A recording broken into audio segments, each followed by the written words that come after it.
አትልም አንተ ነው የምትለው እንጂ እሱን አንተ አልክ አለው። መጽሐፍ እንደሚለው አንተ አልክ እንጂ እኔ ያልኩህን እኔን ተቀበልና እዛ በኋላ በቃሉ ሞግተኝ።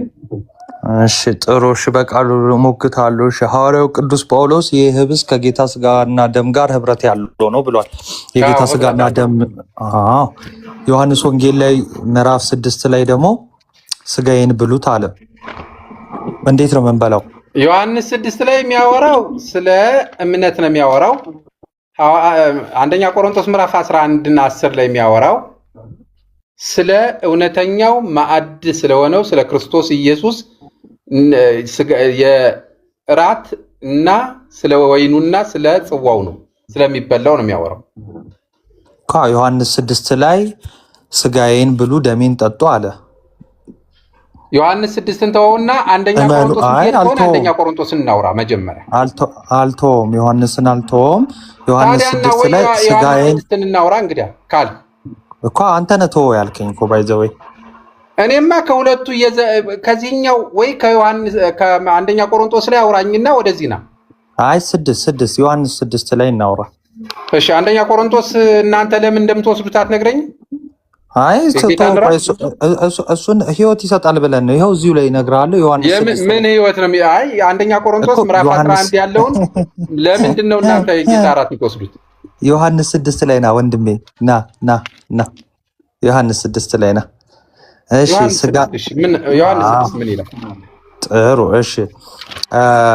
ጌታችን መድኃኒታችን ኢየሱስ ክርስቶስ እውነት እውነት እላችኋለሁ በእኔ የሚያምን የዘላለም ህይወት አለው ካለ በኋላ ስጋዬን ብሉ ከሰማይ የወረደ ሕያው እንጀራ እኔ ነኝ። ሰው ከዚህ እንጀራ ቢበላ ለዘላለም ይኖራል። እኔም ስለ ዓለም ህይወት የምሰጠው እንጀራ ስጋዬ ነው አለ አይደል? ስለዚህ ስጋዬን ብሉ እያለ ነው አይደለም? ራሱን ነው። በእኔ እመኑብኝ ከሰማይ ወርጃለሁ ነው የሚለው። አይ በእኔ እመኑ አይደለም፣ ስጋዬን ቢበላ ነው ያለው። ስጋዬን ቢያምን አላ እመኑ ይኸው ይላል። 40 ለምን አላነብልህም? ላንብብ። አንዴ ጥያቄን አላገኘኸውም። ስጋዬን ብሉ ብሏል አላለም? ብሉ ብሏል፣ ግን ራሱን ነው። ራሱን ብሉኝ ብሏል። አይ የህይወት እንጀራ ነኝ ብሏል። ራሱን ሳይሆን ራሱን ሳይሆን እኔ የምሰጠው ለዓለም ስጋዬ ነው። ይሄንን እኔም ብሉኝ ይላል። ይሄው ላሳይህ፣ ብሉኝ እኔ የህይወት እንጀራ ነኝ አለ እኮ። ስጋዬን ብሉ ይላል አይልም? አዎ ወይ አይ እኮ እኔም ብሉኝ ይላል። ላይ እኔም ብሉኝ ይላል። ከዛ ታች ስጋዬን እኔን ብሉኝ ያለውን እስቲ ያሳየኝ። እስቲ ላንበው። እኔም ብሉኝ ምን ጋር ነው ያለው? እሺ ላንብብልህ፣ አዳምጠኝ። እሺ ቁጥሩን ንገረኝ። እውነት እላችኋለሁ ቁጥሩን ንገረኝ። 46 ጀምሬ ላንብብ። አይ ቁጥሩን እኔን ብሉኝ ያለበትን ክፍል ንገረኝ መጀመሪያ። አሁን ድርቅ ብለህ ስጋዬን ብሉ ስል እኔን ብሉኝ ነው ያለው እያልክ በጣም እንትን ብለሃል። እና እስቲ ግን እኔን ብሉኝ የሚለውን ቃል በቃል እስቲ ምን ጋር ነው ያለው? 46 ላይ ነው። እሺ ላንብብልህና እዛው ላይ ታገኘዋለህ። ቁጥሩን ንገረኝ እባክህ ቁጥሩን ንገረኝ። እኔን ብሉ ብለሃል አይደል? እስቲ አምጣው ቁጥሩን እስቲ ስጠኝ። እሺ እላይ ጀምሮ እኔ የህይወት እንጀራ ነኝ ይላል ራሱ። እኔን የሚበላ አምጣ። እኔን የሚበላ የሚለውንም አምጣ። እሺ ላንብበው፣ አዳምጠኝ እስኪ አንዴ። እኔ እኮ ምንም ብዙ ጊዜ አልወስድብህም። 47 ጀምሬ ላንብበው። እኔ አነብልሃለሁ። እሺ አንዴ እኔ ላንበው። 47 እውነት እውነት እላችኋለሁ በእኔ የሚያምን የዘላለም ህይወት አለው። የህይወት እንጀራ እኔ ነኝ። አባቶቻችሁ በምድረ በዳ መና በሉ ሞቱም። ሰው ከእርሱ በልቶ እንዳይሞት ከሰማይ አሁን የወረደ እንጀራ ይህ ነው። ከሰማይ የወረደ ሕያው እንጀራ እኔ ነኝ። ሰው ከዚህ እንጀራ ቢበላ ለዘላለም ይኖራል። ጥቅሱ ራሱ አላለቀም። 51 ልጨርሰው እባክህ። አፌ ላይ አትቁም እንዴ! ጥቅሱ ኢቭን ክፍሉን አይደለም ጥቅሱን ከፈልከው። አሁን እታች ያለ ሰው መማር ስላለበት አትደረብ። እሺ ማለት እየተሰማማል። ሰው ካልተማረ ጥቅም የለውም። እሺ 51 ላይ ምን ይላል? 51ን ብቻ ነው ማነበው፣ ስሙኝ እሺ። ከሰማይ የወረደ ሕያው እንጀራ እኔ ነኝ። ሰው ከዚህ እንጀራ ቢበላ ለዘላለም ይኖራል። እኔም ስለ ዓለም ሕይወት የምሰጠው እንጀራ ምንድነው አለ? ስጋዬ ነው አለ። ስለዚህ ስጋዬን ለዓለም እሰጣለሁ። ይሄ እንጀራ ያልኩት ስጋዬ ነው። ስጋዬን ሰው ቢበላ የዘላለም ሕይወት አለው ሲል እንዳንተ አይነቱና መሰል አይሁዳውያን ምን አሉ እንዴ? አይሁዶች እንዲህ አሉ፣ ይህ ሰው ስጋውን ልንበላ ይሰጠን ዘንድ እንዴት ይችላል? እርስ በርሳቸው ምን አሉ? አንጎራጎሩ፣ ተከራከሩ።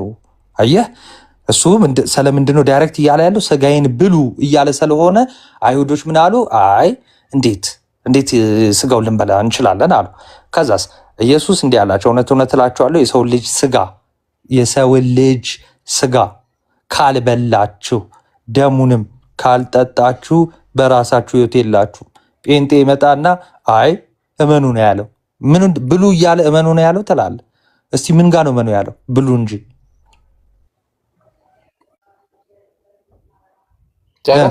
ጨርሳ እየጠበቅኩ ነው። አይ እመኑ ያለበትን አሳየኝ።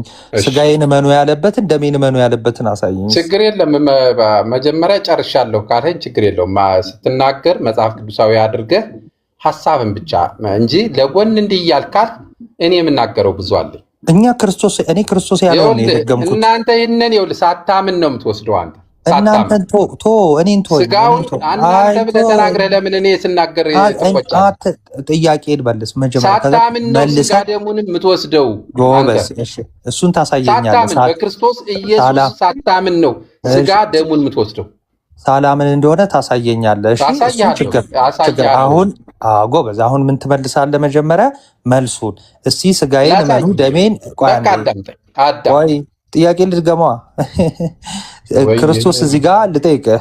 ክርስቶስ እዚህ ጋር ስጋዬን ካልበላችሁ ደሜን ካልጠጣችሁ፣ ኧረ አንዴ ተው እንጂ ቦርናጌ አፉላጥቁም ቦርናጌ አፉላጥቁም ሲጨርስ ነው መናገር የሚናገሩ። መጀመሪያ ስማ አስጨርስ። ቴንኪው። ይሄ ክፍልማ በጠረባ ነው የሚጥላችሁ። ትቀልዳለህ እንደ ስጋና ደሙ ስጋዬን እኮ እሺ እኔ ጌታ እሺ አባቴ እሺ እታች ያላችሁ ስሙ እሺ። ክርስቶስ ምን አለ መሰላችሁ? ቃል በቃል የሰውን ልጅ ማንን?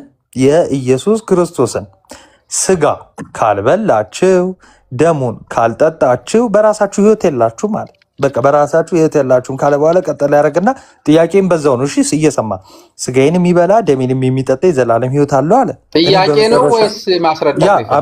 አይ ነው አንብቤ ጥያቄህን ጠይቀኝ እኮ ላንበው፣ ጥቅሱ ላንበው። እሺ እኔ እኮ አንብበነዋል እኮ ዝም ብለህ ጥያቄህን አይ ነው 55 እና 56ን አላነበብነውም። አንብቤዋለሁ እኔ ጠይቀኝ ዝም ብለህ እሺ እዚህ ጋር ስጋዬን ብሉ፣ ቀጥታ ስጋዬን ብሉ፣ የሰው ልጅ ስጋ ብሉ ደሙን ጠጡ ነው ያለው አይደለም? በቃ ስጋዬን ብሉ ደሜንም ጠጡ አላቸው ነው ያለው አይደለም? ብሏል።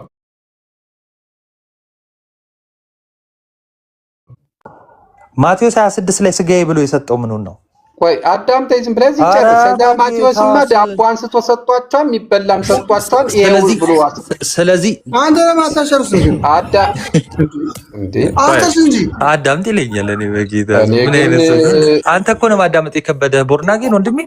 አሁን ማቴዎስ እዚህ ጋር ያነበበውን ጥለህ ሌላ ቦታ ሄደህ እዛ ቦታ አይደለ ቆይ እንዴት ላድርግልህ መሰለህ? እሺ ጥቅስ አልፈለክም መሰለኝ። እሺ ይሄን ክፍል ቆይ አንዴ እባክህ አትደራ። አሁን እስካሁን እኔ አንዴ አትደራ። እሺ አሁን ጥያቄ ምንድነው? አሁን ክርስቶስ ኖ ታወራለህ። እሺ ይሄው ጥያቄ ላቀርብ ነው። እታች ያላችሁም ስሙ። እሺ አሁን ክርስቶስ ምን አለ? ሰው ልጅ በቃ ስጋዬን ካልበላ ደሜን ካልጠጣ የኢየሱስን ስጋ ሰው ካልበላ ካልጠጣ በራሱ ሕይወት የለውም። ስጋዬን ብሉ ደሜን ጠጡ ብሎ አስተማረ። ከዛ እኔ በመጽሐፍ ቅዱስ ልበልህ፣ በመጽሐፍ ቅዱስ ስጋዬን ይሄ ነው ብሎ የሰጠው መቼ ነው? ምንድን ነው?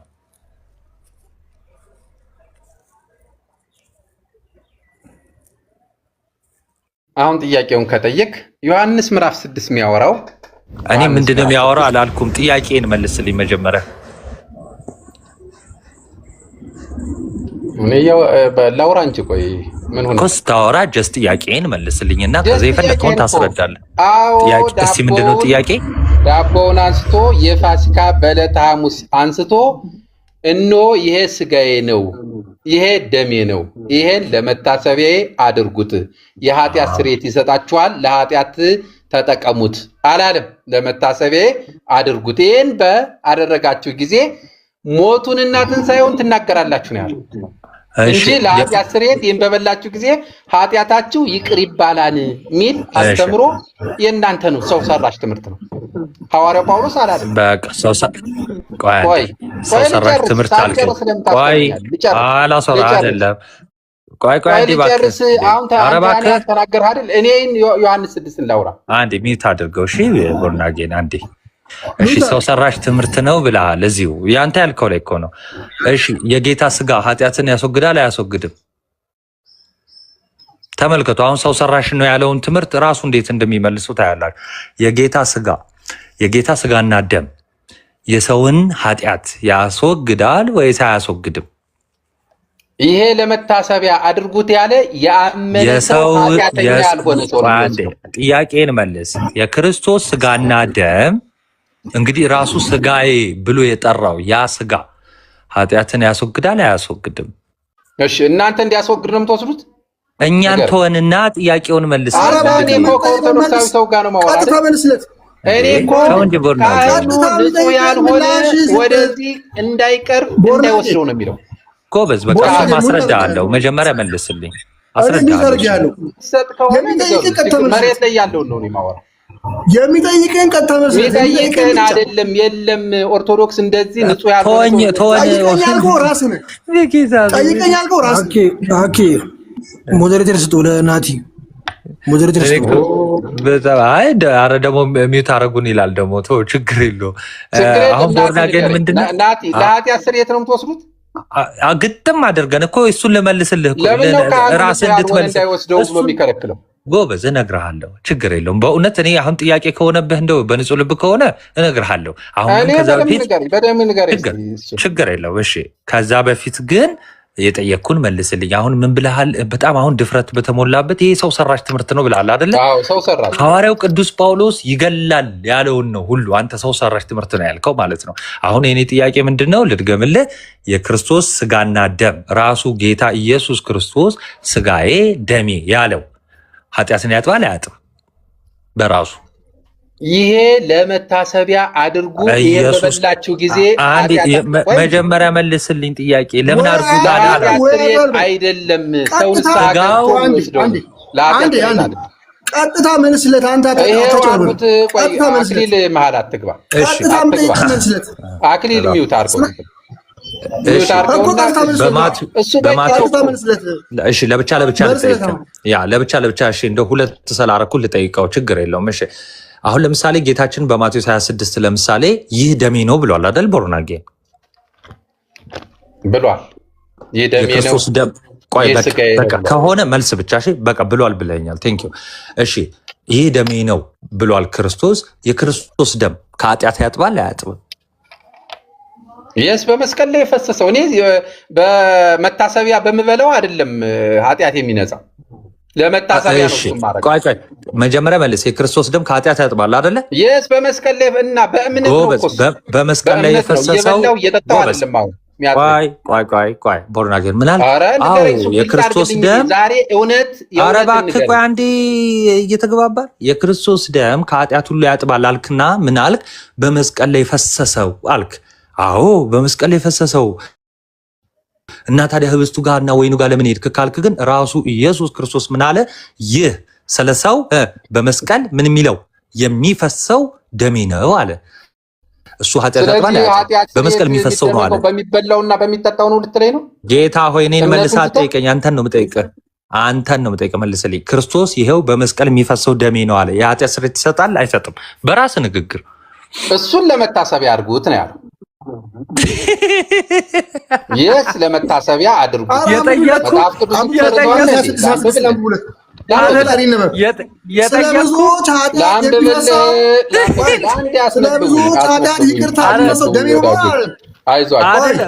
ወዴት ሄደ መሰለህ? ሳይሆን በማንበብ ነው። ሚዩት አድርገው በቃ ስንስቅ እኮ እንትን አይደለም እንዳይደብርህ እንዳትሳቀቅ ምናምን ነው እንጂ ፖስተር ማለት በቃ አሁን ሚዩት አድርገው። እሺ አሁን ምንድን ነው የጠየቅኩት ጥያቄ? በቃ የክርስቶስ ደም ከኃጢአቱ ላይ ያጥባል ስለ አዎ በመስቀል የፈሰሰው አልከኝ። አዎ በመስቀል የፈሰሰው ከዛን ያንን ወይኑን ደግሞ ምን ብሎ ጠራው? ይሄው ለኃጢአት የሚፈስ ደሜ ነው አለ። ስለዚህ እሱ ከኃጢአት ያጥባል አያጥብም? ራሱ ነው በመስቀል የሚፈስ ደሜ ነው ያለው። በመስቀል የሚፈሰው የክርስቶስ ደም ቆይ አንዴ ልጨርስ። በመስቀል የሚፈሰው የክርስቶስ ደም ከኃጢአት ሁሉ ያጥባል አይደለ? አዎ ነው መልስ። መቼም ነው ወይስ ሀሳብ ትቀይራለህ? እንጂ ይህንን ለምን አድርጉት ብሏል አላለም። እሱ ላይ አይደለንም ያለ ነው። ራሱ ደሙ ከኃጢአት ያስተስራያል፣ ያጥባል። ልክ እንደ ዮሐንስ መልእክት የልጁም የኢየሱስ ክርስቶስ ደም ከኃጢአት ሁሉ ያጥባል ብሎ ራሱ ወይኑን ያንን ወይን ደሜ ነው ብሎታል አላለው? ወይኑን ራሱ ወይኑን ደሜ ነው ብሎታል። አዎ እሺ፣ አንተ ጨርስ። የምጠይቀው ወይ ጠይቀኝ ወይ ጨርስ። ቆይ እኮ ይኸው ልጨርስ። አዎ አልከኝ እኮ ራሱ ወይኑን አንስቶ አመስግኖ ባርኮ የምትለውን ብለህ ጠይቀኝ እስቲ። እሺ፣ አመስግኖ ባርኮ የሰጠውን ያንን ወይን ደሜ ካለው የኃጢአት ስርየት ይሰጣል ማለት ነው አይደል? አይሰጥም። ደሜ እኮ ብሎታል። ይሁዳ ለምን ነው የበላውና? ይሁዳ የኃጢአት ስርየት ሳያገኝ ቀረ እንዴ? ከዛ በኋላ ስለካደ የኃጢአት ስርየት አያገኝም። ከመካዱ በፊት ነው ከመካዱ በኋላ ነው የበላው? ምን ሆኖ ካዳ? ከዛ በኋላ ወጣና ካደ እኮ። ምንድን ነው የምታወራው? ምንድን ነው የምትቀባጥረው? ይሁዳ እኮ ኃጢአት የሆነበት እየበላ ነው እኮ የነገረው እንዴ? እየበላ ነገረው እና ምን ይጠበቅ? እየበላ ዮሐንስ 6 ላይም ስለማያምንብኝ ነው አለው። እዛው ላይ እጁን ሰዶ እኮ አብሮ በልቷል። እና እንኳን በላ አሰየው እና ሴጣን በልቡ ገባ ይላል። ከዛስ ምን አገናኘው አሁን ከኃጢአት ስርየት ጋር? ከኃጢአት ምኑ ነው የሚፈርሰው ወንድሜ? ይሁዳ እኮ የካደው ከዛ በኋላ በልቷላ ብሎ ለኃጢአት ስርየት ከሆነ ይሁዳ ኃጢአተኛ ሊሆን አይችልም እንዴ? ቆይ ከመብላቱ በፊት ነው ከበላ በኋላ ነው ኃጢአት የሰራው? የዛውን ጊዜ እጁን የሚሰደው አሳልፎ ይሰጠኛል ብሎ ስላላመነብኝ አሳልፎ የሰጠው መቼ ነው? ይሁዳ ከቁርባኑ በኋላ ነው? ከቁርባኑ ነበር ዮሐንስ ላይ አያምንም። ዮሐንስ ማን ነው? ማቴዎስ 26 ላይ ማቴዎስ ላይም ብቻ የፈለክበት ሂድና ይሁዳ የጌታን ስጋና ደም ከተቀበለ በኋላ ነው በፊት ነው ኃጢአት የሰራው? በፊትም አያምንበትም ነበር። አምጣ እሺ፣ ጥቅስ እና ዮሐንስ 6 ላይ አንብብል። እሺ፣ ሄድ ዮሐንስ 6 60 ዮሐንስ 6 ላንብብልህ፣ ችግር የለም። ተረጋጋ። ዮሐንስ 6:63 ጀምሬ ላንብበው። አያምንበትም፣ ክርስቶስን አያምንበትም ብሏል። በፊትም እታች ያላችሁ 64 ላንብብ። እሺ 64 63 ጀምሬ ባነበው ሐሳቡን ይገልጽልኝ። በቃ ቶ ረጅም እንዳይሆን 70 አንብበው። እኔ ልንገርህ ጥቅሱን አታውቀውም። ለምን 70 አነባለሁ? እኔ የፈለኩት አይገናኝም። ስለ ይሁዳ አይገናኝም። ችግር የለም። ሚውት አድርገው። ጌታ ሆይ ሰዓት አለን እኮ አባ፣ ረጅም ሰዓት መውሰድ አይጠበቅብህም። 64 የሚያወራው ስለ ሌላ ነው። ስለ ይሁዳ ያመጣሁትን አላነብም። እሺ በቃ አንብበው። እንደውም ማምለጫ አይደል? እሺ አንብበው። ይሄ ጸጥ እንላለን። አዎ እሺ፣ ከመካዱም በፊት እንደማያምን ነው የምታሳየው። እሺ፣ እኔ የነገርኳችሁ ቃል መንፈስ ነው ሕይወትም ነው። ነገር ግን ከእናንተ የማያምኑ አሉ፣ ከሐዋርያት መካከል ከደቀ መዛሙርቱ። ኢየሱስም የማያምኑት እነማን እንደሆኑ አሳልፎ የሚሰጠው ማን እንደሆነ ከመጀመሪያው ያውቅ ነበርና። እሺ፣ እና ከዛ በፊት ነው አያምንም የሚለው ምን አለ? ራሱ ነገረህ እኮ ኢየሱስ እንዲህ ያለው አስቀድሞ አምላክ እንደመሆኑ ከማወቁ አንጻር ነው አለ። ከምን አስቀድሞ? ኢየሱስ ክርስቶስ አስቀድሞ ከማወቁ አንጻር፣ ከቅድመ እውቀቱ አንጻር። ኢየሱስ ሰው ብቻ አይደለም። አሳልፎ ከመስጠቱ በፊት ኃጢአቱ እሱ ነው ያለ ሰው የለም። በነገራችን ላይ አሳልፎ ስለሚሰጠው ኢየሱስ ክርስቶስ ይህንን ተናገረ። አሳልፎ እንደሚሰጠው ማን አወቀ? ኢየሱስ። እንዴት አወቀ? አምላክም ስለሆነ። አምላክ ስለሆነ አስቀድሞ ያውቃልና። አስቀድሞ ሚላንተ የታምጠን የምትጨምረው አሳልፎ የተሰጠው መቼ ነው ወንድሜ? አያምንበትም ነበር በፊትም። አሳልፎ የተሰጠው መቼ ነው እንዴ? ተው እንጂ። አሳልፎ የተሰጠው መቼ ነው? እሺ ላንብብልህ ደግሞ ቆይ አንዴ። ሉቃስ 22 ላይ ደግሞ የሰደደው አሳልፎ የሚሰጠኝ እሱ ነው ብሎ ሲለው አሁንም እዚያው ላይ ስለሚናገር ቆይ አንዴ ተመልከት። ክርስቶስን ባያምን በቃ ቀላል ነገር ልመልስልህ ማለት ነው። ድንገት እንደው ዝም ብለህ ለማወናጨባበር ካልሆነ በስተቀር ክርስቶስን ሳያምን አይከተለውም። እሺ ወንድሜ፣ እሺ ያምናል ክርስቶስ እንደሆነ። አሁን እነዚህ ነገሮች ይሄ ዲያብሎስ ነው የማያምኑ ተብሎ ወይም ደግሞ ስለ ይሁዳ ሲነገር እንደዚህ ሁሉ ሲነገር ከመሸጡ ጋር ተያይዞ ነው፣ ወይ ደግሞ አሳልፎ ከመስጠቱ ጋር ተያይዞ ነው። አሳልፎ የሰጠው ባያምንበት አይከተለውም ወንድሜ። አንዴ ራሱ መርጦታል እኮ ራሱን የመረጠው አሳያለሁ። እሱን አሳያለሁ። በነገርህ ላይ ጸሐፍት ፈሪሳውያንን እነ ሐናን እነ ቀያፋን አልመረጠም ክርስቶስ። አረ በጌታ በእናትህ አንዴ ዝም ብለህ ስማኝ እሺ። አንዴ እንዴት ያ ትምህርት ነው ቆይ የምታስተምረን? ያምንበት አልነበረ አሁን አስጨርሰው እስቲ። በጣም እንትን እያለኝ ነው። አንዴ እሺ ቦርናጌ፣ አሁን የተነሳ ነው ምን ጋር ነው? ስለ ኃጢአት ስርየት ነው፣ ራሳችንን እንዳንለቅ ማለት ነው። አሁን የኃጢአት ስርየት የሚሰጥ ከሆነ ይሁዳ ቆርቧል እኮ ወይም ደግሞ ስጋውን በልቷል፣ ደሙን ጠጥቷል። አዎ በልቷል ጠጥቷል። እና ኃጢአት የሰራው መቼ ነው? በግብር ኃጢአቱን የሰራው ቆይ እንደውም ጥያቄ ልጠይቅህ፣ የይሁዳ ኃጢአት ምንድን ነው? እንጃ እኔ ዝርዝሩን አልተጻፈም። አለማመኑ ነው። አለማመኑ ኃጢአት ነው ተብሎ ተጽፏል። በክርስቶስ ኢየሱስ አያምንበትም፣ ስለማያምን አሳልፎ ሰጠው። አይደለም የአለማመኑ ኃጢአት ነው ተብሎ ተጽፎበታል። አለማመን ራሱ ኃጢአት ነው። እሺ በዋናነት ክዶታል። ማይነርና ሜጀር የሚባል የለም። በቃ ኃጢአት ሰርቷል። ባለማመኑ አሳልፎ ሰጥቶታል አይደለ? ይሁዳ አሳልፎ መስጠቱ ነው ትልቁ ጥፋት የይሁዳ። ሸጠው ገንዘብ ወደደ። አንተ ገንዘብ ወደደ ኃጢአት ስለሆነ እሱ እንዳለ ሆኖ አሳልፎ ጌታውን አሳልፎ ሰጥቶታል። ሰው ገንዘብ ሊወድ ይችላል። ጌታውን እስኪያሳልፍ ድረስ ከገዛው ነው ኃጢአት የሚሆነው አይደለ? ስለዚህ ጌታውን አሳልፎ እስኪሰጥ ድረስ ወደደ። ከዛ ግን ጌታውን ታማኝ እረኛውን አሳልፎ ሰጠው አይደለ? መቼ ነው ይሄንን የፈጸመው? ያው በልቡ የነበረው ሀሳብ ስለነበረ መጨረሻ ላይ በተግባር አደረገው። እሺ በልቡ የነበረው ሀሳብ በልቡ ይሄ ሀሳብ የገባበት መቼ ነው? ቀደም ብሎ ነው።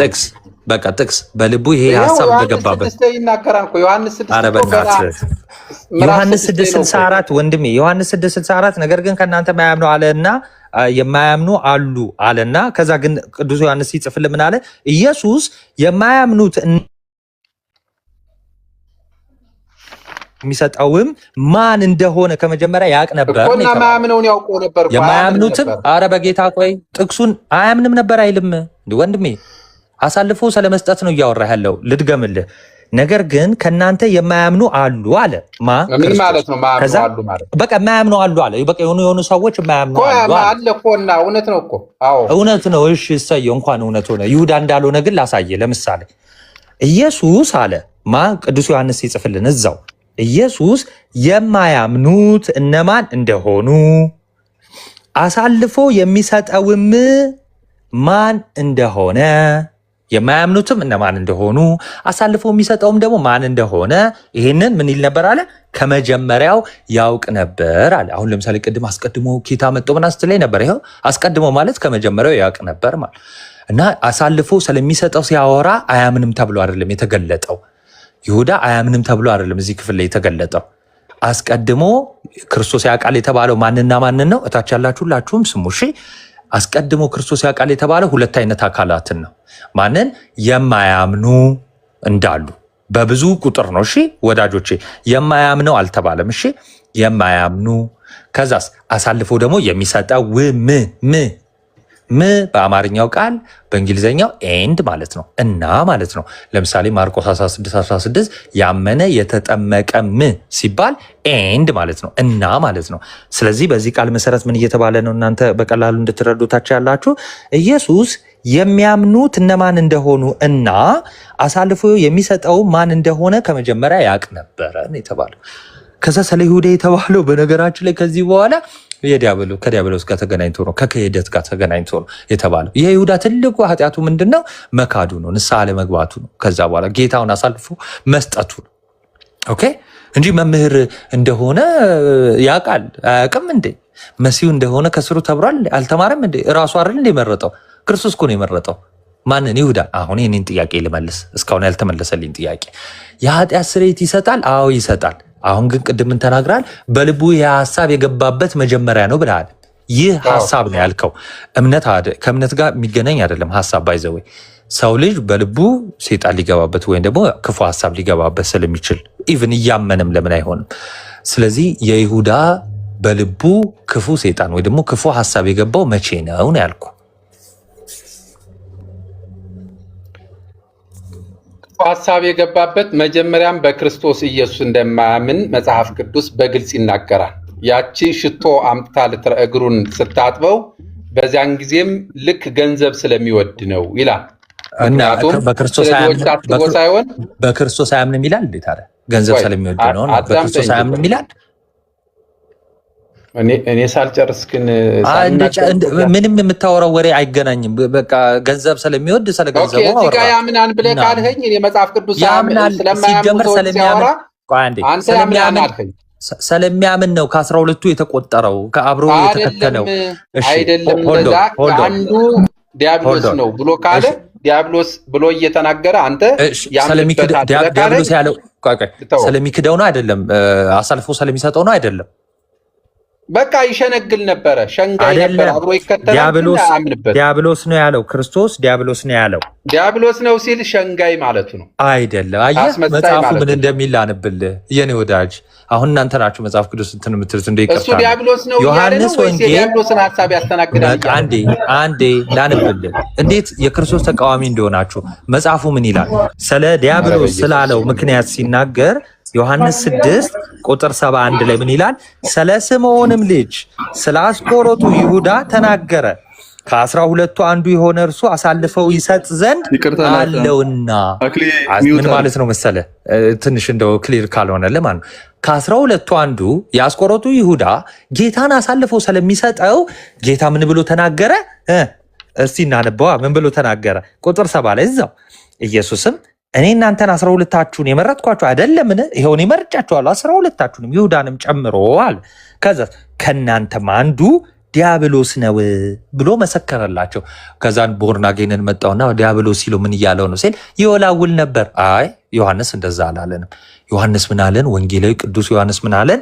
አይ አሳልፎ ይሰጠው ዘንድ አለውና ክርስቶስ ስለ ይሁዳ ይሄንን ተናገረ። አሳልፎ ስለሚሰጠውና ስለሚሰጠው ብቻ ነው። በነገራችን ይወላውል ነበር ምናምን እንደዚህ የሚባል ነገር የለም። አሁንም ሌላ ስታቱስ እየገባ ስለሆነ አታናግረኝም እንዴ ነው እኮ እንዳናገር ጥያቄን መልስልኝ። ቃል በቃል በልቡ ወንድሜ፣ እሺ በልቡ ይሄ ሐሳብ የገባው መቼ ነው? መጀመሪያም ከማያምኑት ጋራ አንዱ ሆኖ አያምንበትም ነበር። ስለማያምንበት መጨረሻም አሳልፎ ለመስጠት ምክንያቱም የፋሲካን በዓል ሲበሉ አሳልፎ እንደሚሰጠው እጁን ከወጭቱ የሚሰደው እርሱ እንደሆነ ይናገራል። አዎ ምን ማለት ነው? ስለዚህ በልቡ አሳልፎ ስለሚሰጠው ተናገረ እንጂ አያምንም ማለት ነው። ከዛ በኋላ ነው ወጦ ሐሳቡ የመጣለት ልትለኝ ነው? ላሳየ እንደ ጊዜ በቀኛ ኦርቶዶክስንማ ከጠየቅከን ላሳየ መቼ ልብ ውስጥ ይሄ ክፉ ሐሳብ እንደገባበት ላሳየ። ቴንኪዩ። እንደዚህ እኮ መጀመሪያውን ብትጠይቅ እንደው ጥሩ ነበረ። በጣም አሪፍ ነበረ። መጽሐፍ ቅዱስ ልክፈታ እንዴ ግን ይቅርታ ሁላችሁንም እንትን ሳልላችሁ፣ እሺ ሰላም ሳልላችሁ እንትን ጀመርኩ አንዴ ሶሪ።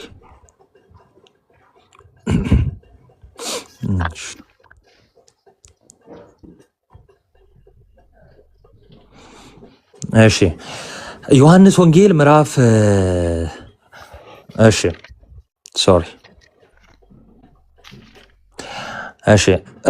ኢየሱስ ከፋሲካ በዓል በፊት ከዚህ ዓለም ወደ አብ የሚሄድበት ሰዓት እንደደረሰ አውቆ ዮሐንስ 13 ኦኬ ዮሐንስ 13 አንድ ተመልከቱ። ጥያቄ ምን ነበረ?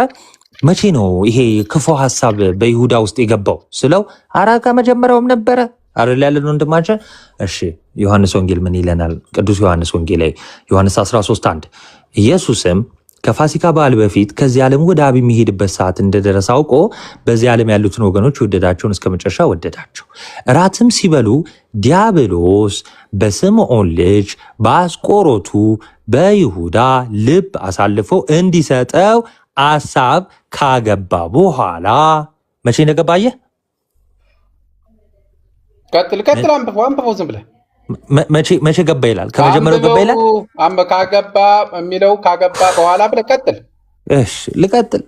እሺ ኢየሱስ አብ ትንሽ ከፍ ልበል ልድገምላችሁ። እሺ በአስቆሮቱ በይሁዳ ልብ አሳልፎ እንዲሰጠው ተመልከቱ፣ አሳልፎ እንዲሰጠው ይሄ ክፉ ሐሳብ ዲያብሎስ በልቡ ከገባ በኋላ ኢየሱስ አብ ሁሉን በእጁ እንደሰጠው ከእግዚአብሔርም እንደወጣ ወደ እግዚአብሔርም እንዲሄድ አውቆ ከራት ተነሳ፣ ልብሱንም አኖረ፣ ማበሻም ጨርቅ ወስዶ ታጠቀ። በኋላም በመታጠቢያ ውሃ ጨመረ፣ የደቀ መዛሙርቱንም እግር ሊያጥብን ልቀጥል። አንብበው ስላልከኝ ነው ማለት ምንድን በቃ ገባ አለ። በቃ ይበቃ። አሁን ምንድን ነው የፈለግከው አንተ? ማለት በሐሙስ ዕለት ነው የገባው። ለምሳሌ ሐሙስ ዕለት እየበሉ ነው። ከራት በፊት ነው ራት በኋላ? ሌላ ማስረጃ ከራት በፊት ነው ወይስ ከራት በኋላ ነው? ምን ነው ለአት ያስር የለው ብለህ ንገረኝ። ከራት በኋላ ለምሳሌ የት አለ? አሳየ። ራት በልተው ከጨረሱ በኋላ ሐሳብ አስገባበት። አንዴ አሳየኝ። ለኃጢአት ስርየት ስለሆነ አሳየኝ። እዚሁ ላይ አሳየኝ። እንዲህ ምን እየተሳሳቀን ምናምን ቢሆን አሳልፎ እንደሚሰጠው እንጂ ስለማያምንበት እንደሆነ መጽሐፉ ይናገራል። ይህንን አንተ ንገረኛው። ምንድን አልሰማሁም። አሳልፎ እንደሚሰጠው እንጂ እንደማያምንበት በፊቱም ተጽፏል። እስቲ እንደማያምንበት የተጻፈው ምን ጋር ነው? ይሄው ቅድም ያሳየ ሆኖ እኮ አያምንበትም። ይሁዳን አይደለም። አይ ሌሎቹን አያምኑም ያለው እሱ ያምናን ማለቱ ነው። አዎ እናንተን መረጥኳችሁ አለ እኮ። በጣም አንተ በጣም እንዴት ሸንግልህ እንደምታነብ በጣም ከባድ ነው እኮ። አሳየኛ። ይሄው አያምንበት። ለራስህ አትጠቀም። እኔ አልተጠቀምኩም። ቃል በቃል ያነበብኩ ሲነበብ እንዴት አድርገህ ነው አንተ ይሁዳን ብለህ እኔ ላንብበው። ኢየሱስም የማያምኑት እነማን እንደሆኑ አሳልፎ የሚሰጠው ማን እንደሆነ ከመጀመሪያ አውቆ ነበርና ይላል። ምንና ምንድን ነው ከመጀመሪያው የሚያውቀው ኢየሱስ? ከእነሱ መካከል የማያምን እንዳለ። እሺ ሌላስ ቅዱስ ዮሐንስ እንደጻፈ እዛ ጨመረና አሳልፎ የሚሰጠው ማን እንደሆነም ተናገረ። አዎ የማያምኑ እንዳሉ ብቻም ሳይሆን አሳልፎ የሚሰጠውም ጭምር እንዳለ አሳልፎ የሰጠው ነው የምትለኝ? ከማያምኑ ውስጥ ይሁዳ የለበትም ነው? ግጥም አድርጎ የሚያምንበት ነው አሳልፎ የሰጠው። ቆይ አንዴ፣ የሚያምንበት ነው አሳልፎ የሰጠው። ግጥም አድርጎ ብዙ ማስረጃ ላሳይ። የማያምኑብኝ አሉ ሲል ይሁዳን አይጨምርም ነው የምትለኝ ወይ? ቆይ አንዴ፣ እስከ መጨረሻው ድረስ ይሁዳ ያምን ነበር በአንተ እንትን ማለት ነው። ለምሳሌ ይሁዳ ሸንግሎ ነው እንጂ የሚከተለው በሙሉ ልቡ ኢየሱስ ክርስቶስ የእግዚአብሔር ልጅ እንደሆነ አምኖበት አይደለም። ምክንያቱም የማያምኑ አሉ ይላል። እሱም ይሁዳ እንደሆነ ይናገራል። አላለም። አምጣ አሳየኝ። እሱም ይሁዳ እንደሆነ የሚያሳይ ክፍል አምጣ አሳየኝ ነው ያልከው። እኔ ጎበዝ። እሺ ላንብበው እስኪ። ከዛ ግን በነገራችን ላይ እንግሊዘኛውንም አስከፍታለሁ እሱን ክፍል ማለት ነው። ችግር የለም እከፍትልሃለሁ እኔ። እንደዚህ ይላል፣ ይህንን ስጋዬን ብሉ ደሜን ጠጡ ካላቸው በኋላ ይሄ ነገር አሰናከላቸውና ከተሰናከሉ በኋላ እንደዚህ ላይ እኔ የነገርኳችሁ ቃል መንፈስ ነው ሕይወትም ነው አለ። ነገር ግን አለ ከእናንተ የማያምኑ አሉ። ከነማ? ከደቀ መዛሙርቱ።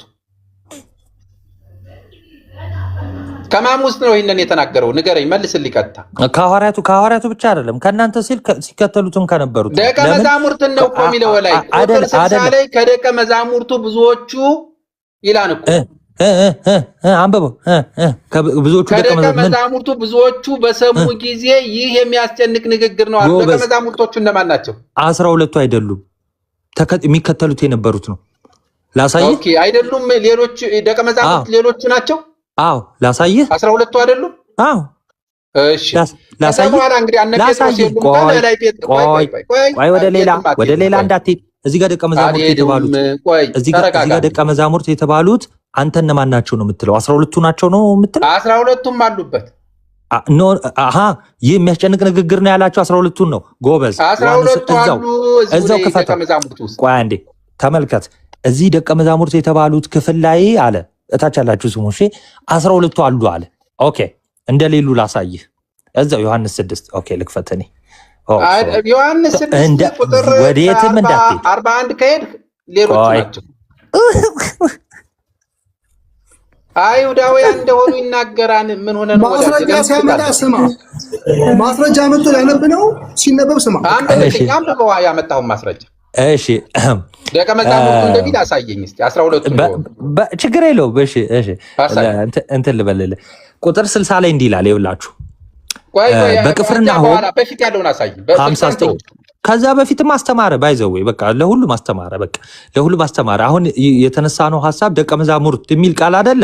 ቁጥር 60 ላይ ነው ያለው። እሺ ቁጥር 60 ኦኬ 59 ምን ይላል? ይኸውላችሁ ታቻላችሁ ስሙ። እሺ በቅፍርናሆም ሲያስተምር ይህን በምኩራብ አለ። እሺ ከደቀ መዛሙርቱም ይኸው ቅድም ቦርናጌን የጠቀሰው ይችን ቃል ነው የጠቀሰው። ከደቀ መዛሙርቱም ብዙዎች በሰሙ ጊዜ ይህ የሚያስጨንቅ ንግግር ነው፣ ማን ሊሰማው ይችላል አሉ። ይህንን ቦርናጌን ምን አለ? 12ቱ ሐዋርያት አሉበት በዚህ ንግግር ውስጥ አለ። እኔ ደግሞ የሉበት ማስረጃ ላሳያችሁ። ማስረጃ አስተይ እኮ አሁን አሉበት። እሺ 61 ምን አለ መሰላችሁ? ኢየሱስ ግን ደቀ መዛሙርቱ ስለዚህ እንዳንጎራጎሩ በልቡ አውቆ አላቸው፣ ይህ ያሰናክላችኋልን? እሺ እንግዲህ የሰው ልጅ አስቀድሞ ወደ ነበረበት ሲወጣ ብታዩ እንዴት ይሆናል ካላቸው በኋላ ሕይወት የሚሰጥ መንፈስ ነው፣ ስጋ ምንም አይጠቅምም። እኔ የነገርኳችሁ ቃል መንፈስ ነው ሕይወትም ነው። ነገር ግን ከእናንተ የማያምኑ አሉ። ኢየሱስ የማያምኑት እነማን እንደሆኑ አሳልፎ የሚሰጠው ማን እንደሆነ ከመጀመሪያ ያውቅ ነበረ። ይሄንን ከተናገረ በኋላ ሰዓታችሁ እንዳልይዝባችሁ ነው። እሺ ቁጥር እዛው ከሁለት ቁጥር ዝቅ ስትሉ 66 ላይ ከዚህም የተነሳ ከደቀ መዛሙርቱ ብዙዎች ወደ ኋላ ተመለሱ፣ ወደፊትም ከእርሱ ጋር አልሄዱም። ተመልከቱ፣ አልሄዱም፣ ተመለሱ። ኧረ ይሄ የሚያስጨንቅ ንግግር ነው ብለው ተመልሰዋል፣ ሄደዋል። ከዛ 67 ላይ ኢየሱስም አለ የኛ ጌታ ስሙ የተመሰገነ ይሁን። ይሄ እንደ ቦርናጌን አይነት ሐሳብ እንደሚመጣ ስላወቀ ይሄን አጽፎልናል። ይኸውላችሁ ምን አለ ኢየሱስ መሰላችሁ? ለ12ቱ አለ ለብቻ ነው የጠራቸው። ተመልከቱ እሺ፣ ለ12ቱ እናንተ ደግሞ ልትሄዱ ትወዳላችሁ አለ። የሄዱት እነዛ ደቀ መዛሙርት የተባሉት ናቸው። ከዛን 12ቱን ደግሞ ምን ብሎ ጠራቸው ቅዱስ ዮሐንስ ወንጌላዊ? ለ12ቱ ምን አላቸው? እናንተስ ልትሄዱ ትወዳላችሁ አለ። ምን ማለት መሰላችሁ? ይሄው እዚህ ጋር መልሱ በቃ ተመለሰ። ከዛን ስምዖን ጴጥሮስ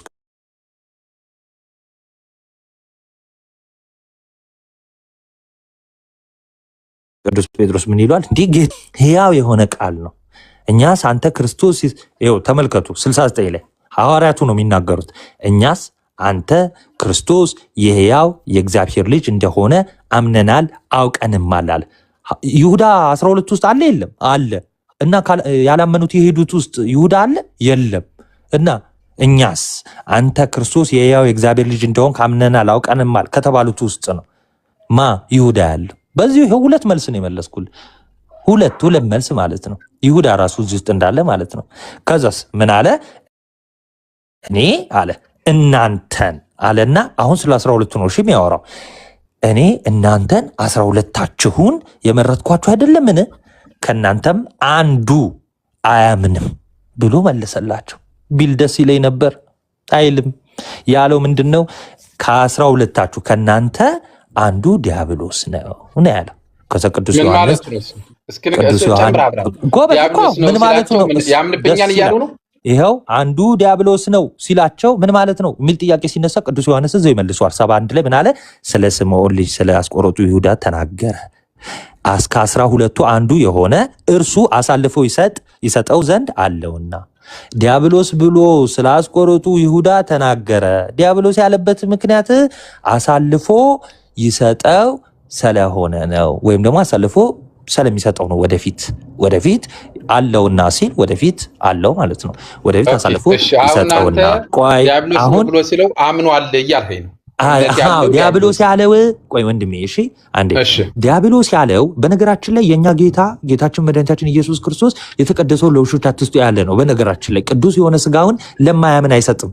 በነገራችን ላይ ለይሁዳ ራሱን ቆርሶ የሰጠው ስለሚያምን ነው። ወዳጄ ብሎ ጠርቶታል ስለሚያምን ነው። እሺ ዲያብሎስ ግን ለምን አለው የሚለውን እዚሁ ዮሐንስ መለሰልህ። እሺ ዮሐንስ ምን ብሎ መለሰልህ መሰለህ? አሁን እኮ አንተ ክርስቶስንም ወንጌላዊንም እኮ ነው የተቃወምከው። ወንጌላዊ ዮሐንስ በቃ ሞዴሬተር ስጠኝ አሁን አይካንት ኦኬ እንዳወራ ቆይ አንዴ በጣም እንትን አልከኝ እና ልነግርህ የፈለግኩትን ስማ። አትፈልግም? አሁን አንተ ሰይጣንንም ደቀ መዝሙር ነው ብለህ ተከትሏን እያል ዲያብሎስ በእግዚአብሔር አያምንም እንዴ? በመጀመሪያ አንተ የእግዚአብሔር ልጅ ብለው አላመኑም እንዴ? ነው የሚለውን የማውቀው ጌታ ሆይ ብለው እንግዲህ እናንተ አቆርባችሁ እምነት ስጡት። ኦፌንሲቭ የሆነ ነገር ከተጀመረ ተው። አሁን አንተ ግን ያምናል የሚል መጽሐፍ ቅዱስ ላይ የለም። ሰይጣን በእግዚአብሔር አምኖ ድኗል። ያዕቆብ ድኗል አላልኩም፣ ያምናል ነው ያልኩ። እሺ ያዕቆብ አውጣልኝ። እሱ እውቀት እንዳለው ነው የሚናገረው። አይ ስለ እውቀት አይደለም። ቆይ አምኗል የሚል ሌላ ቦታ አሁን ስጋውን ስለ ኃጢአት ስርየት ይሆናል የሚለውን መልስ አንዴ ሚውት አድርገው። ዲያብሎስ አያምንም ብለኸኛል እና ምን ብለኸኛል? ቃል በቃል እሱ እናንተ ናችሁ ያላችሁት መጽሐፍ ቅዱስ ላይ አልተጻፈም ብለኸኛል አደለ? አንደኛ ጌታ ብለው ጠርተውታል። የእግዚአብሔር ልጅ ሆይ ብለው ጠርተውታል። ግን እኔ ላሳይህ ሌላ። እሺ አንዴ መጽሐፍ ቅዱስ ናውጣና ላሳይህ፣ ከዛ ትመልስልኛለህ። እሺ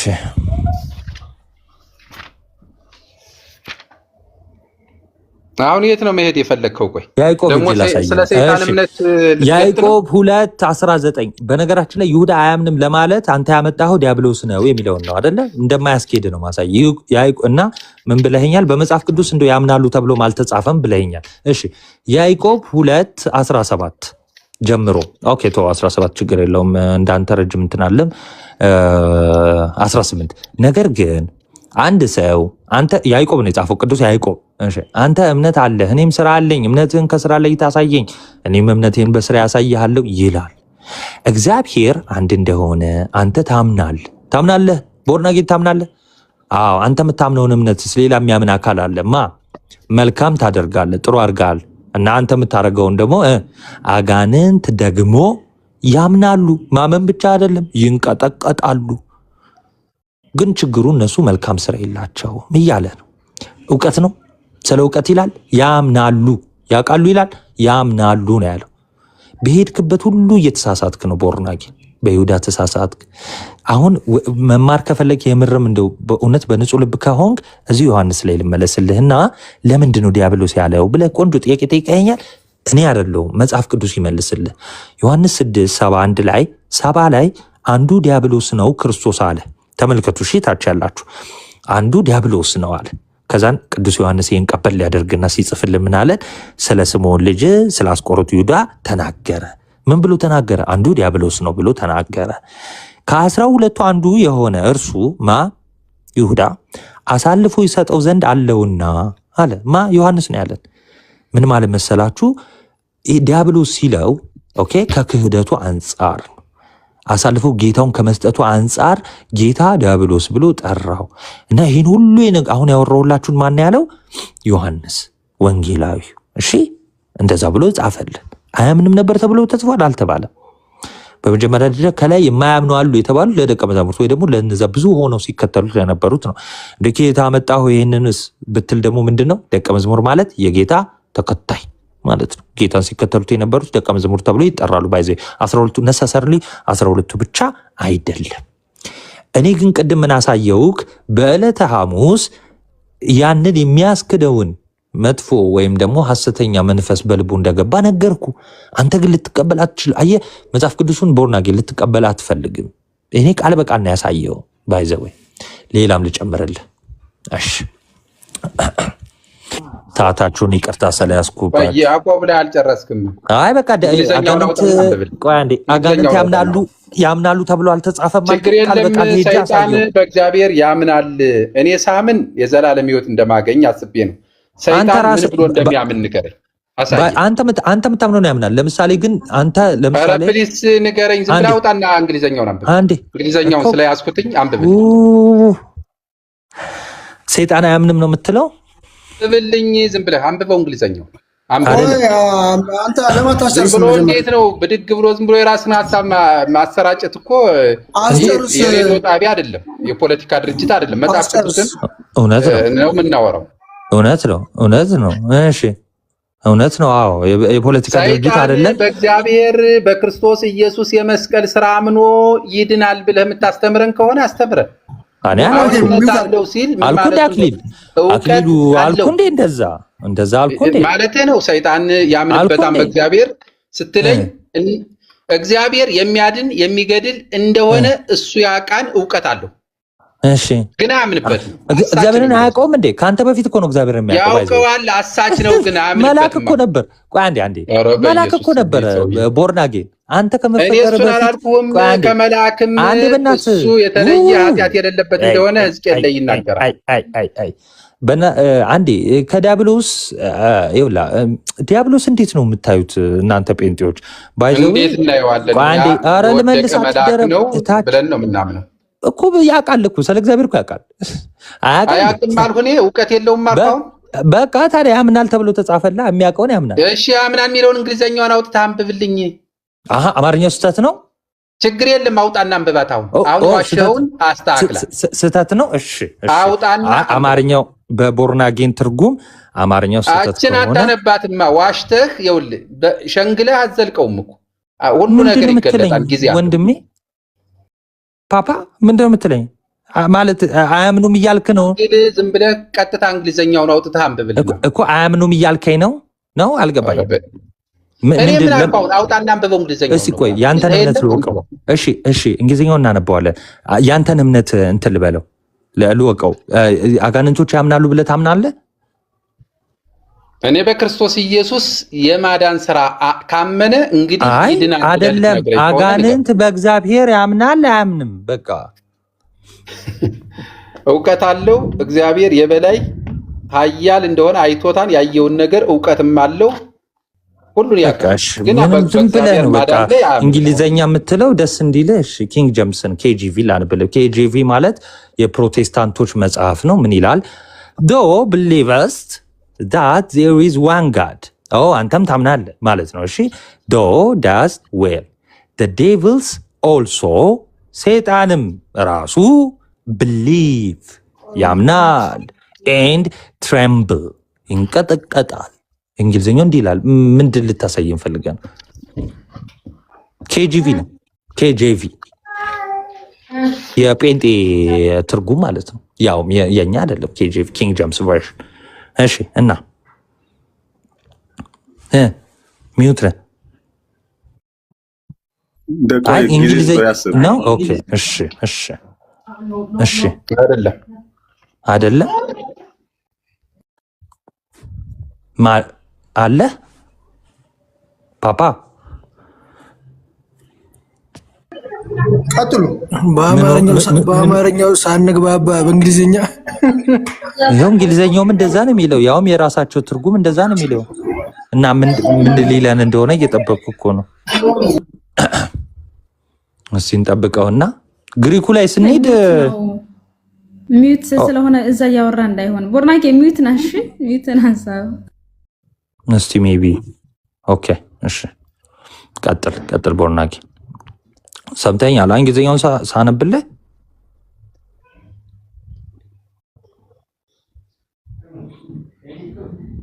አይሰማም ድምፅህ? እየሰማሁ ነው። ቆይ ላንብብልህ፣ እኔም እያወጣሁኝ ነው። ምን ቨርዥን? ኦኬ ምን ቨርዥን ነው? ኪንግ ጀምስ? አይ ኪንግ ጀምስ አይደለም። ስለዚህ እሺ እንዲህ ያጠራ ነው እንሂድ። አሁን አማርኛውም ስህተት ነው፣ የራሳቸውም ኪንግ ጀምስ ቨርዥንም ስህተት ነው አይደለ? አይ ስህተት ላይሆን ይችላል። ስህተት ነው እያልኩ አይደለም። እና ምንድነው ስንል ምን ማለታችን ነው? ሰይጣንም ያምናን ስንል ሰይጣን በእግዚአብሔር የሚያምነው እንዴት ነው ስንል እውቀት አለው ማለቱ ነው እንጂ በክርስቶስ ኢየሱስ የመስቀል ስራ ያምናል። አሁን አንድ አካል ሳያቅ አያምንም። ባይዘዌ አይደለ? ሳያቅ አያምንም። እና ግን ስፔሲፊክሊ እውቀቱንም ተናግሮ ያንን እውቀት ራሱ ምን ማለት ነው ያምናል። አሁን እግዚአብሔር አምላክ ለምሳሌ አንድነቱን አንድ አምላክ እንዳለ ለምሳሌ ያምናል። በትንሹ አንዱ ምሳሌ ይሄ ነው። አሁን ወደ ሰይጣን እምነት ሄድን። በቃ ያምናል ተብሎ ተጽፎልሃል፣ ያምናል እናም ይንቀጠቀጣል። አምላክ እንደሆነ ያምናል፣ ጌታ እንደሆነ ያምናል፣ ኢየሱስ ክርስቶስ የእግዚአብሔር ልጅ እንደሆነ ያምናል። አያምንም እንዴ? ያምናል ሲል ምን ማለቱ ነው ያልኩ። መጽሐፉ ያምናል ሲልህ ምን ማለቱ ነው? ያድናል ብሎ እሱም አምኖ ይድናል ልትለኝ ነው ወይስ ምንድን ነው? ኧረ እባክህ፣ ኧረ ተው። አንደኛ ነገር በጣም ስትሮማን ፋላስ ትሰራለህ። በቃ አልተባለም፣ እሱን ተወው። በቃ ወደ እንትን በቃ እሺ፣ ቀጥል። ይድናል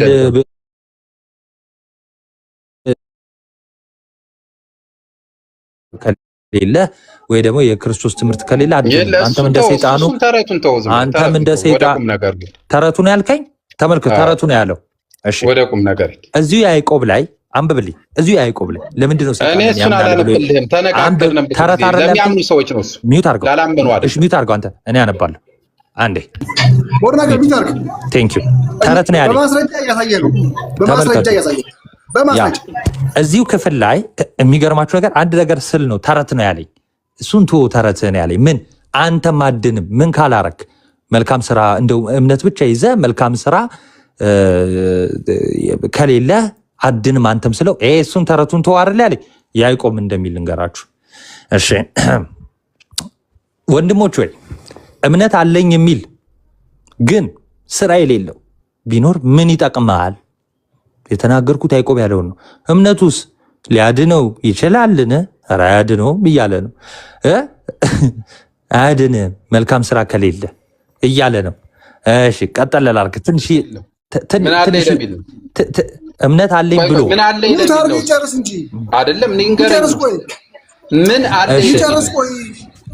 ይጨርስ ሐሳቡን ጨርስ። እሺ ቁጥር 17 ላይ አሁን የጠየቀውም ይመለስልሃል። ቁጥር 17 ላይ እንዲህ ይላል፣ እንደዚሁ ስራ የሌለው እምነት ብቻ የሚለው እንትን ማለት ነው። እንደዚሁ ስራ የሌለው እምነት ቢኖር በራሱ የሞተ ነው። የሞተ ማለት የማያድን ማለት ነው፣ የማይጠቅም ማለት ነው። ነገር ግን አንድ ሰው አንተ እምነት አለህ እኔም ስራ አለኝ፣ እምነትህን ከስራህ ለይተኝ አሳየኝ፣ እኔም እምነቴን በስራዬ አሳያለሁ ይላል። እንዲህ ሊል ይችላል የሆነ ሰው አይደለ? እግዚአብሔር አንድ እንደሆነ አንተም ታምናለህ፣ መልካም ታደርጋለህ፣ አጋንንት ደግሞ ያምናል ይንቀጠቀጣሉ። አንተ ከንቱ ሰው እምነት ከስራ ተለይቶ የሞተ መሆኑን ልታክ ትወዳለህን?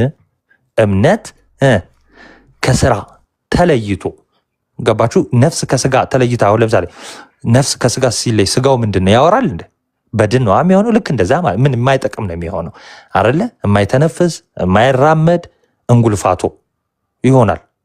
ዝም ብዬ ቃሉን ለፈን ልጠቀመው ብዬ ነው፣ አላውቅም ደግሞ ትርጉሙ እንጉልፋቶ ምን እንደሆነ። ኤኒዌይስ ግን በድን በቃ ዞሮ ነፍስ ከስጋ ስትለይ ማለት ነው። አዎ የሰማነው አይደል? ቦርናጌን እምነት ብቻ ይዘህ ልክ ፕሮቴስታንቶች እንደሚሉት ስራ ከሌለ ልክ እንደ ነፍስ እንደተለየችው ስጋ በድን ነው የምትሆነው እያለህ ነው። እሺ እግዚአብሔር አንድ እንደሆነ አንተ ታምናለህ። ባይዘ አጋንንትን የሰይጣንን ያመጣው ለዚህ ነው። ያው ሰይጣንም ያምናል እኮ ግን መልካም ስራ የለውም።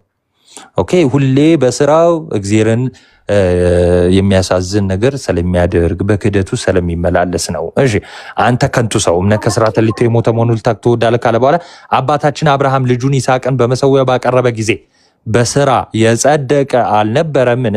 እምነት ከስራው ጋር አብሮ ያደርግ እንደነበረ በስራም እምነት እንደተፈጸመ ትመለከታላል። ኦኬ ከዛስ ቁጥር 24 ላይ ጴንጤን የሚጠልዝ ቃል አለ። ሰው በእምነት ብቻ ተመልከቱ፣ እምነት ብቻ ይሉ የለ ሰው በእምነት ብቻ ሳይሆን እና በምንድን ነው ቅዱስ ያዕቆብ በስራ እንዲጸድቅ ታያላችሁ። ቅድም ተረት ያልከው ይህንን የመጽሐፍ ቅዱስ ትምህርት ነው። አይገርምም? አረ ናትዬ ጨምር። ይሄንንም ያዕቆብ 4 አንዴ ያዕቆብ 4:17 ላይ ሰው እኔ እኮ እንድናገር አስገብታችሁ ቆይ እንሰጣለን። ቆይ ያዕቆብ 4:17 ላይ ቆይ እባክህ ያዕቆብ 4:17 ላይ ምንድን ነው የሚለው? በጎ ማድረግን አውቆ ለማይሰራው ኃጢአት ነው ይላል። አሁን ቀጥል። ቴንክ ዩ። አሁን ተረት ያለው ይሄንን ትምህርት ነው።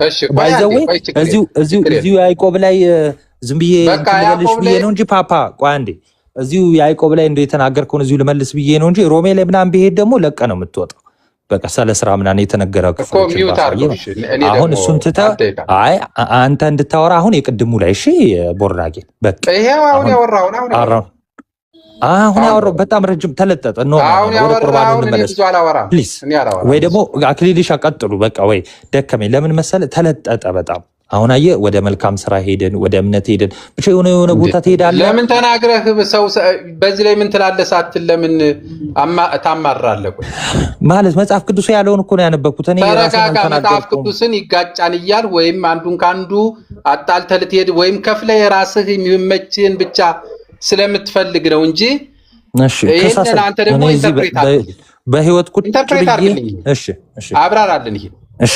ነገር ግን ለማይሰራ ኃጢአተኛውን በሚያጸድቅ ለሚያምን ሰው እምነቱ ጽድቅ ሆኖ ይቆጠራል ሲል ስራ ለሌለው ሲል ምን ማለት ነው? ጥቅሱን ንገራቸው መጀመሪያ። ሮሜ 4:5 በጣም አሪፍ ሮሜ 4:5 ነገር ግን ለማይሰራ አለ ኃጢአተኛውን በሚያጸድቅ አለ። ተመልከቱ በቃሌን ሁሉ ምነግርህ ለምን የሮሜን እያስጠናን ነበር። እግዚአብሔር የተመሰገነ ይሁን። እሺ የሮሜ መልእክት ይኸውልህ በዋናነት የተጻፈው ለሁለት አካላት ነው። እኔ መልእክቱን አላልኩም ጥቅስ ነው ያነበበው። በቃ አንዴ ሚውት አድርግ። አዎ ሄርሜኔቲክስ ላይ ይሄንን ነግሬህ እሄዳለሁ። እሺ ምን ማለት እንደሆነ የህግ ስራ ነው። እሺ የህግ ስራ ነው። የህግ ስራ አልኩህ መለስኩልህ። የህግ ስራ ነው። እሺ እቺን ነው የምትፈልገው? ምን አይነት ስራ ነው ያለው? የህግ ስራ አልኩህ። የህግ ስራ ማለት ምን አይነት ስራ ነው? አንዴ እሺ ይቅርታ። እሺ ቦርናጌን አሁን የጠየቀውን ጥያቄ እውነት እኔ ከልቤ መልካም ማድረግስ በህጉ ላይ የተደረገ አይደል? አንዴ በጌታ አንዴ እሺ እንደ በጣም ይቅርታ ማለት አይ ትናገራለህ። ይሄው ልመልስልህ ልመልስልህ እኮ ነውና በጣም መጠየቅህን በደንብ አልተረዳኸኝም። ይኸውልህ ጥቅስ ጠቀስክልኝና ሮሜ 4 ለምን እንደምታስረዳኝ አንዴ ሚውት አድርገው። በቃ ቦርናጌን ተረድቻለሁ እንዴ ለምንሰራ ደሞዝ እንደዳ ነው። አነበቡኝ አስቆመኝ። ኧረ ቆይ እኮ ላንብልህ አንዴ ልትል የፈለግከውን እኮ አውቀዋለሁ። ጥያቄ ምንድን እንደሆነ መች ሰማህ እኮ ልድገምልህ። እሺ ጥያቄ ጠይቅህ እና አብራራልኝ። አንተ ንገረኝ። እሺ እሺ ያዕቆብ የተናገረው እምነት ያላቸው ሰዎች እምነታቸውን በስራ እንዲገልጡ ነው የሚያወራው። እዚህ ጋር ሮሜ 4 ላይ የሚያወራው ስራ ለሌለው ነው የሚለው። ስራ ለሌለው ይሄን አስቆጥራለሁ ለሚል ግን ኃጢአተኛ የሆነ ሰው ኃጢአተኛውን በሚያጸድቅ ለሚያምን እምነቱ ጽድቅ ሆኖ ይቆጠራል ሲል እምነቱና ስራው ተደምሮ ያላለው ለምንድን ነው? ጳውሎስ አሳስቶን ነው ያስተካከለው ነው? እስቲ ንገረን።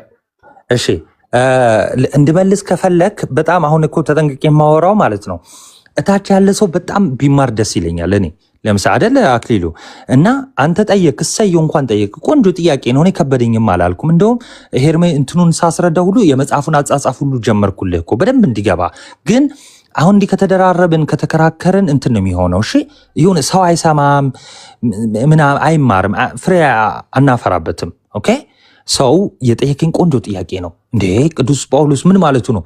ሰው በእምነት ኃጢአተኛውን በሚያጸድቅ ካመነ እኮ ጽድቅ ሆኖ ይቆጠርለታል።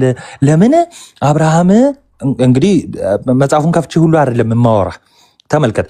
አብርሃም እሺ ኦኬ በቃ ልመልስ ፕሊስ። ይሄን ምክር እንደ ምክር ያዘው። እሺ ቦርናጌን አትደረብ። አሁን ቦርናጌን ያነሳውን ተመልከቱታች ያላችሁ ምን ነበር መሰላችሁ?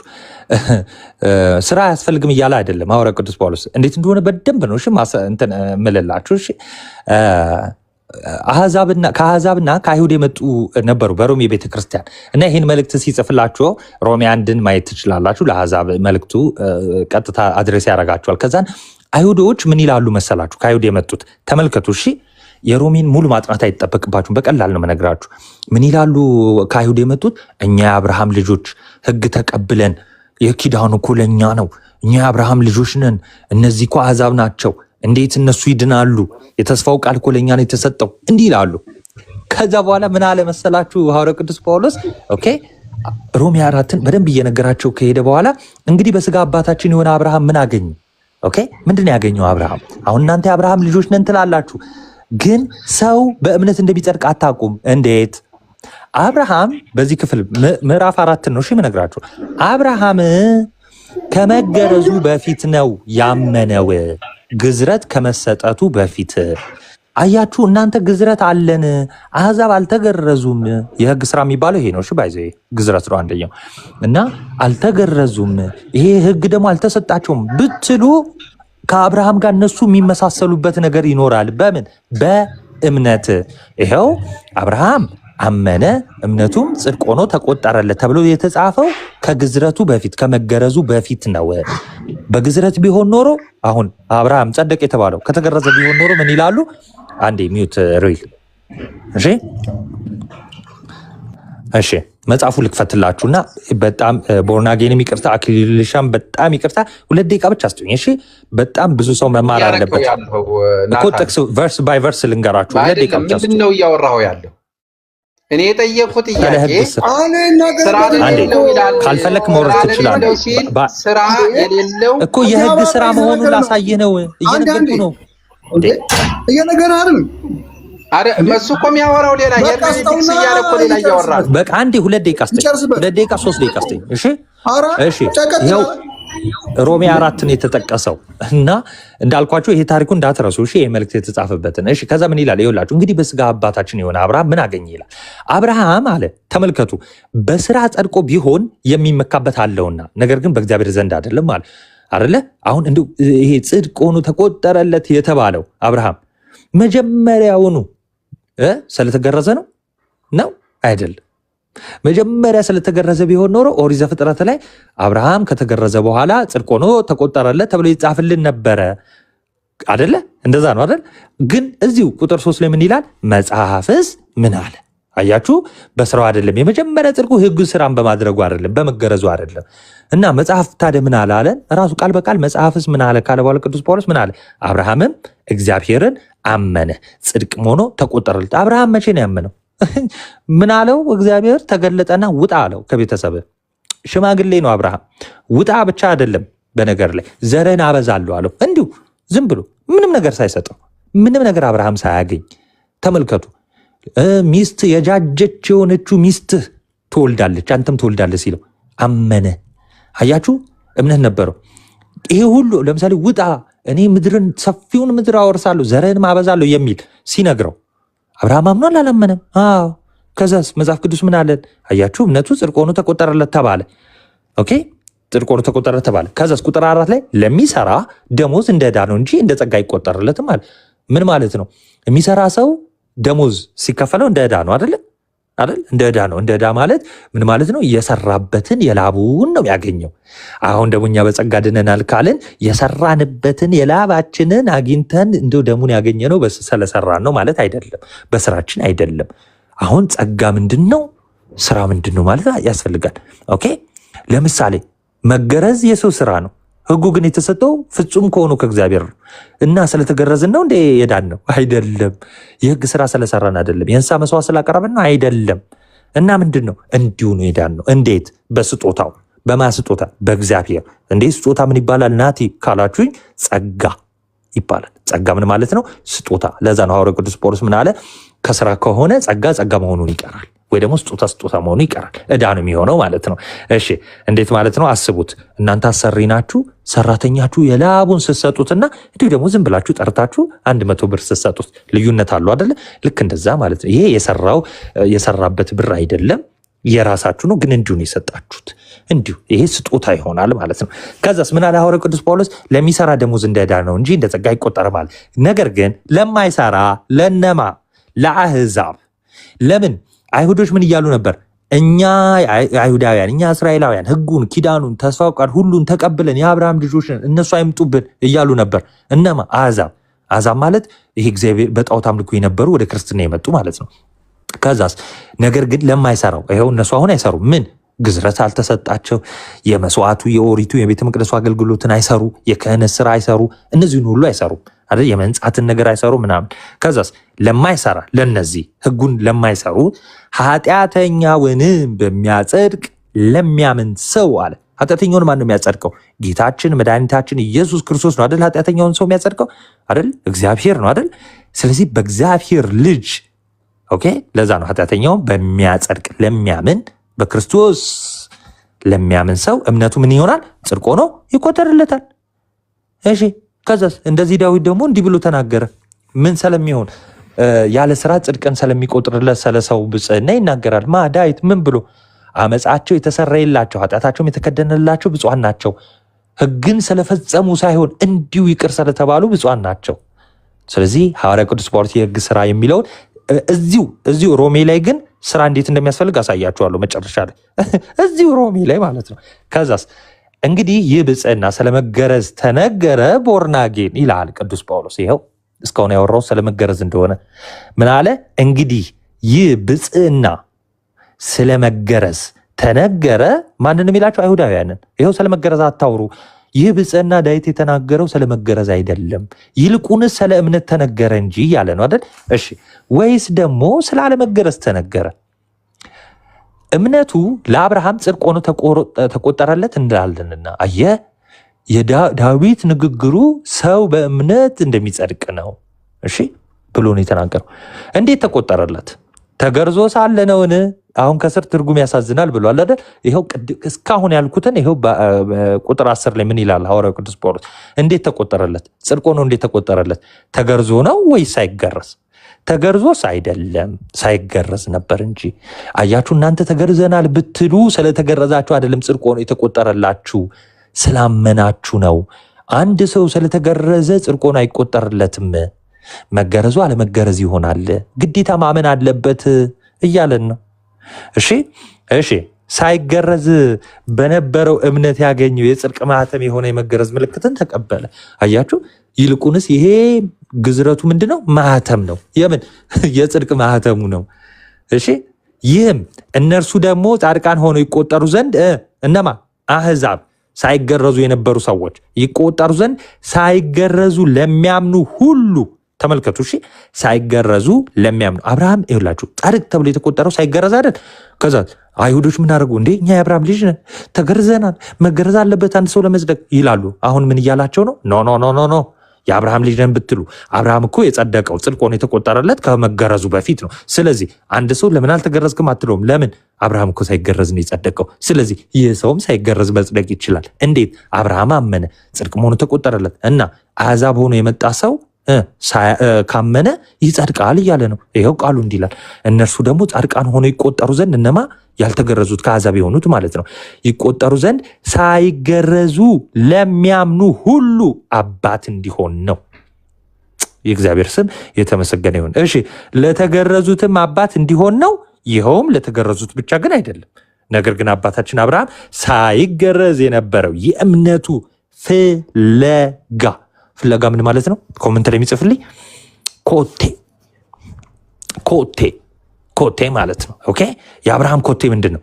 ተመልከቱ። ግዝረትን ከመቀበሉ በፊት ኦኬ ኦሪት ዘፍጥረት ምዕራፍ 15 ላይ ከመቀበሉ በፊት ምን ብሏል? አምኗል አይደል? ስለዚህ ልክ አብርሃምን ኮቴውን ስትከተሉ መጀመሪያ ምንድን ነው የሚቀድመው? መገረዝ ነው አይደለም፣ ማመን ነው የሚቀድመው። ስለዚህ አብርሃምን ኮቴ ለሚቀበሉት ለነሱ ምን ይሆናል?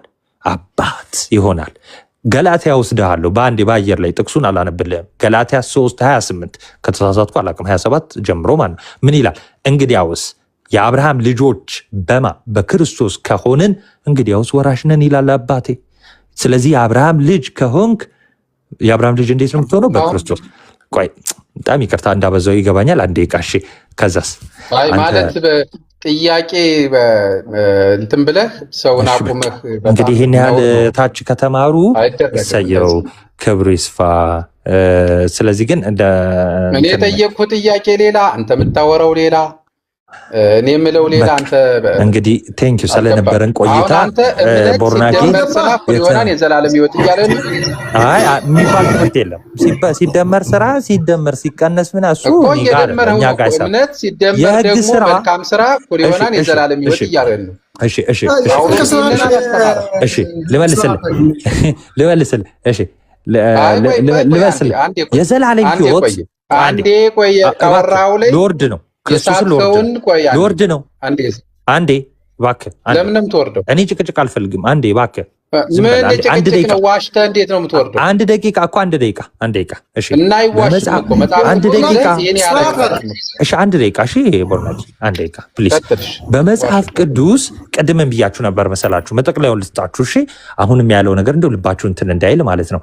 እሺ በመጽሐፍ ቅዱስ ስራ ሲባል የህግ ስራ አለ፣ መልካም ስራ አለ። ኦኬ የህግ ስራ ምንድን ነው? መገረዝ፣ የቤተ መቅደሱ አገልግሎት፣ የመስዋዕት አገልግሎት፣ የኦሪት ስራ ዕብራውያን ላይ ቀርቷል የተባለው አያስፈልግም አያነጹም የተባሉ ለምሳሌ እነ መገረዝ ሊሆን ይችላል። ገላትያንን ስናነብ ለምሳሌ በዋናነት አይደለ እነዚህ ሁሉ ናቸው። አሁን ሮሜ 4 ወንድማችን ቦርናጌን የጠቀሰው ኢቭን ስለመገረዝ እያወራ እንደሆነ ቃል በቃል ተጠቅሷል። ኢቭን ሮሜ 4 ላይ ማለት ነው። እሺ ስለ መልካም ስራ ግን እንዴት ነው ካልከኝ ያዕቆብ ያለው መልካም ስራ በሕግ ውስጥ አልተጠቀሰም። አንዴ አልተጠቀሰም። መልካም ስራ በሕግ ውስጥ አንዴ ቆይ አልተጠቀሰም። ነገር አንዴ ሚዩት አድርገው እባክህ፣ አንዴ ሚዩት አድርገው። እሺ አንዴ እሺ። ሐዋርያው ቅዱስ ጳውሎስ ይህንን የሚለይ ነው። ከቅዱስ ያዕቆብ መልእክት ጋር ግን ይጋጫል? አይጋጭም። ለምሳሌ ቅዱስ ያዕቆብ መልካም ስራ ያለው ከእምነት ጋር የሚሰራ ነው። ግዴታ አንድ እምነት ያለው ሰው ለምሳሌ አብርሃምም በእምነት አምኖ ጸደቀ። ማነው ሶሪ አብርሃም አመነ እምነቱም ጽድቅ ሆኖ ተቆጠረለት የተባለው ይህን ፍጻሜ ያገኘው ልጁን በመስዋዕቱ በማቅረቡ ነው። ታላቅ የሆነ ተስፋ ቃል የተሰጠው ያኔ ነው። በነገራችን ላይ ከሰማይ እየባረኩ ባርካለሁ ብሎ እና እንደው በምንም ልምል አልችልም። ሰው ከሰው በሚበልጠው ይምላል አይደለ? ሰው ልጅ በሚወዱት ይምላል። እግዚአብሔር ግን ከሱ የሚበልጥ ማንም ስለሌለ በራሱ ማለት ተብሎ የተጻፈለት ባይዘዌ ራሱን ማን ነው ልጁን በመሰዊያው ስላቀረበ ነው። አያችሁ፣ በስራ የተፈጸመ ነው። እምነት በስራ የሚገለጥ የሚፈጸም ነው። ከዛ ሐዋርያው ቅዱስ ጳውሎስ ይህን መልእክት እንዴት እንደሚያዩ ላሳያችሁ። ተመልከቱ። ይሄንን ቅዱስ ያዕቆብ ያለውን ማለት ነው። ሮሜ 2 ነገር ግን እንደ ጥንካሬና ንስሐ እንደማይገባ ልብህ የእግዚአብሔር ቅን ፍርድ በሚገለጥበት በቁጣ ቀን ቁጣን በራስ ላይ ታከማቻለህ ካለ በኋላ እርሱ ለእያንዳንዱ እንደ ስራው ያስረክበዋል።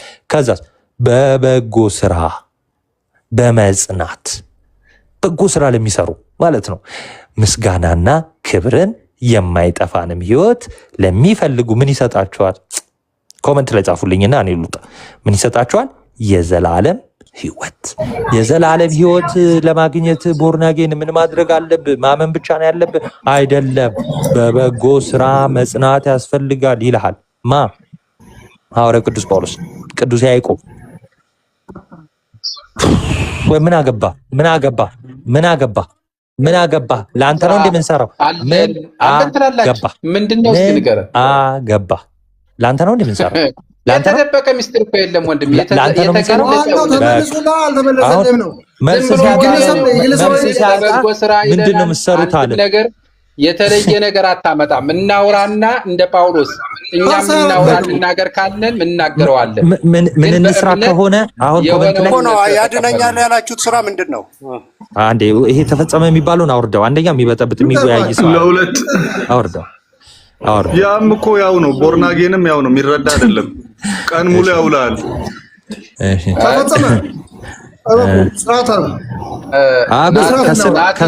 ከስር ምን እየተባለ ነበረ? ለምሳሌ ምን እንስራ እየተባለ ነበር አይደል? ቆይ አንዴ መልስ ካልሆነ ልውርዳ። እኔ መልካም ስራ ነበረው አይደል? ለምን ያልጸደቀው? ማን ያልከኝ? አልሰማሁም። ጳውሎስ ለምን ያልጸደቀው? መልካም ስራ ነበረው አይደል? ማለት መልካም ስራ ማለት እንዴ ነበረው? መልካም ስራ ምን ሆነ?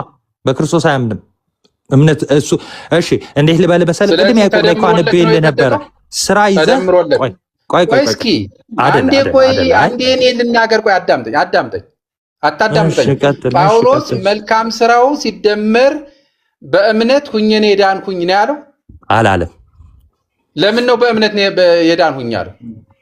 እኮ በእምነትማ እኛም እኮ እንላለን። በእምነት አይዳንም እንዴ? በእምነት ይዳናል። አይ ጳውሎስ ራሱ ጳውሎስ እኔ ራሴ ያለ ራሱ እንደከንቱ ቆጥሬዋለሁ የሰራሁትን ስራ። እሱ የህግ ስራ ነው። ተው በእናትህ ተው። እሱንም አሳያለሁ ከፈለክ እንዲህ እያመጣሁ አሳያለሁ። እኔ ችግር የለብኝ። የቅዱስ ጳውሎስ መልእክት ላይ እግዚአብሔር ስሙ የተመሰገነ ሁሉ ነገር እሱ ይውሰድና፣ አንደኛ ነገር ቃል በቃል በጎ ስራ ያስፈልጋል ለዘላለም ሕይወት ያለ ሰው ነው። በጎ ስራ አያስፈልግም ያለ የለም። በቃ ቻው ቴንክ ዩ እምነት አለ ለሚል ነው። አዎ ጎበዝ። ኢኒሻል ሳለ ምንም ጨረስን እኮ አንተ እኮ አያስፈልግም። ባይዘዌ ቅድም የጠቀሰውን ጋይስ ቅድም የጠቀሰው ምን እንደሆነ ልንገራችሁ። መጀመሪያ ሲጀመር ስራ ቅድም የጠቀሰው ልንገራችሁ። ቅድም የጠቀሰው ለማይሰራ የሚል ነው የጠቀሰው። ተመልከቱ ለራሳቸው እንዴት እንደሚያጣመሙት። ለማይሰራ በቃ ባንሰራም እያለ ነው። ባይዘዌ ባንሰራም መንግስቱን እንወርሳለን። ውሸት። ይሄ የአጋንንት ትምህርት ነው። ሐዋርያው ቅዱስ ጳውሎስ ምን አለ? ባትሰራ መንግስቱን አትወርስም። ላሳየ ማስረጃ እዛው ሮሜ 2:8 ላይ ለአመፃ በሚታዘዙ እንጂ ለእውነት በማይታዘዙት በአድመኞች ላይ ግን ቁጣና መቅሰፍት ይሆንባቸዋል። የስጋ ስራ የተገለጠ እስኪ እሺ በቃ ኢንዌስ እናንተ ቀጥሉ። አንተ እባክህ እሺ አንዴ ኮመንት ላይ ምን ተጽፎ ነበር? ምን እንስራ ተብሏል። ለምሳሌ የመጀመሪያው አንዴ ለምሳሌ ኮመንት ላይ ለምሳሌ ምን እንስራ ምናምን ብለዋል። የመጀመሪያው የሰው ልጅ ለሚሰጣችሁ ስሩ ተብሏል። ደግሞ የመጀመሪያው ለምሳሌ ወደ ቁርባን መምጣት፣ ወደ ስጋና ደሙ መምጣት። ይህ የልጁ ሐሳብ ልጁ የሚሰጠን ነው። በነገራችን ላይ የመጀመሪያው ስራ ነው ያገኘው እሱ ስራ ነው ያለው ራሱ። ለምሳሌ ራሱ ቆይ ለምሳሌ ራሱ የሰው ልጅ ለሚሰጣችሁ ስሩ ነው ብሎ ያደማል። አንዴ የሰው ልጅ ለሚሰጣችሁ ስሩ ብሏል አላለም? ስለሆነ በሚውጣርጋችሁ ነው እንደማወራው የሚፈልጉ የሰው ልጅ እደግመዋለሁ ጥያቄውን። የሰው ልጅ ለሚሰጣችሁ ስሩ ብሏል አላለም? እሱም በሱ ማመን ነው ስራው ወዳጅ፣ ሌላ የለው። እሺ የእግዚአብሔር ስራስ ምንድነው? ያ ስራ ምንድነው? በክርስቶስ ኢየሱስ ማመን። ጥቅስ አምጣ። የሰው ልጅ የሚሰጣችሁ ስራ በልጁ እንድታምኑ ነው። ጎበዝ። እሺ ይኸው ተመልከቱ። እሺ በልጁ ነው ያልኩት። በእርሱ ማመን ተመልከቱ። ሌላ የለው። ዮሐንስ 6 ዮሐንስ 6 ስንት? እሺ እንትን የለህም ላንብልህ እኔ። ተመልከቱ የሰው ልጅ ለሚሰጣችሁ ስራ ስሩ፣ ለሚሰጣችሁ ስሩ የሚለውን በልጁ እንድታምኑ ነው ብሎኛል። የሰው ልጅ ማለት ኢየሱስ በሚሰጣችሁ ማለት መጽሐፍ ምን ይላል? ዮሐንስ 6:28 እንግዲህ የእግዚአብሔርን ስራ እንድንሰራ ምን እናድርግ ይላል። ኦኬ ከዛ ከፍ ብሎ ላንብላችሁ። እሺ ኢየሱስ መልሶ እውነት እውነት እላችኋለሁ የምትፈልጉኝ እንጀራ ስለበላችሁና ስለጠገባችሁ ነው እንጂ ምልክቶች ስላያችሁ አይደለም ካለ በኋላ ለሚጠፋ መብል አትስሩ፣ ነገር ግን ለዘላለም ሕይወት ለሚኖር መብል የሰው ልጅ ስለሚሰጣችሁ ስሩ፣ እርሱን እግዚአብሔር አብ አትሞታል አለ። ተመልከቱ የእግዚአብሔር ስራ እንድንሰራ አሁን ምን ጠየቁት መሰላችሁ? የእግዚአብሔርን ስራ እንድንሰራ ምን እናድርግ አሉት። ኢየሱስ ምን ይላችኋል? ይህ አላቸው የእግዚአብሔር ስራ የሚባለው የአብ ማለት ነው፣ እርሱ በላከው እንድታምኑ ነው አለ። እሺ ተመልከቱ። ኦኬ ካመናችሁስ በኋላ እንኪያ አይተን እንድናምን አንተ ምን ምልክት ታደርጋለህ ይበሉ ዘንድ ከሰማይ ሚሊዮን ጠቀሱለትና የሙሴውን። ከዛስ ምን ይላችኋል? እውነት እውነት እላችኋለሁ እውነተኛ እንጀራ ከሰማይ የሚሰጣችሁ አባቴ ነው እንጂ ከሰማይ እንጀራ የሰጣችሁ ሙሴ አይደለም ካለ በኋላ የእግዚአብሔር እንጀራ ከሰማይ የሚወርድ ለዓለም ሕይወት የሚሰጥ ነውና ጌታው ይህን እንጀራ ስጠን አሉት። አሁን ልጁ የሚሰጠን ነው አይደለ? ልጁ የሚሰጠን ነው። ኢየሱስ እንዲህ አላቸው የሕይወት እንጀራ እኔ ነኝ፣ ወደ እኔ የሚመጣ ከቶ አይራብ፣ በእኔ የሚያምን ሁል ጊዜ ከቶ አይጠማም። ነገር ግን አይታችሁኝ እንዳላመናችሁ አልኩ።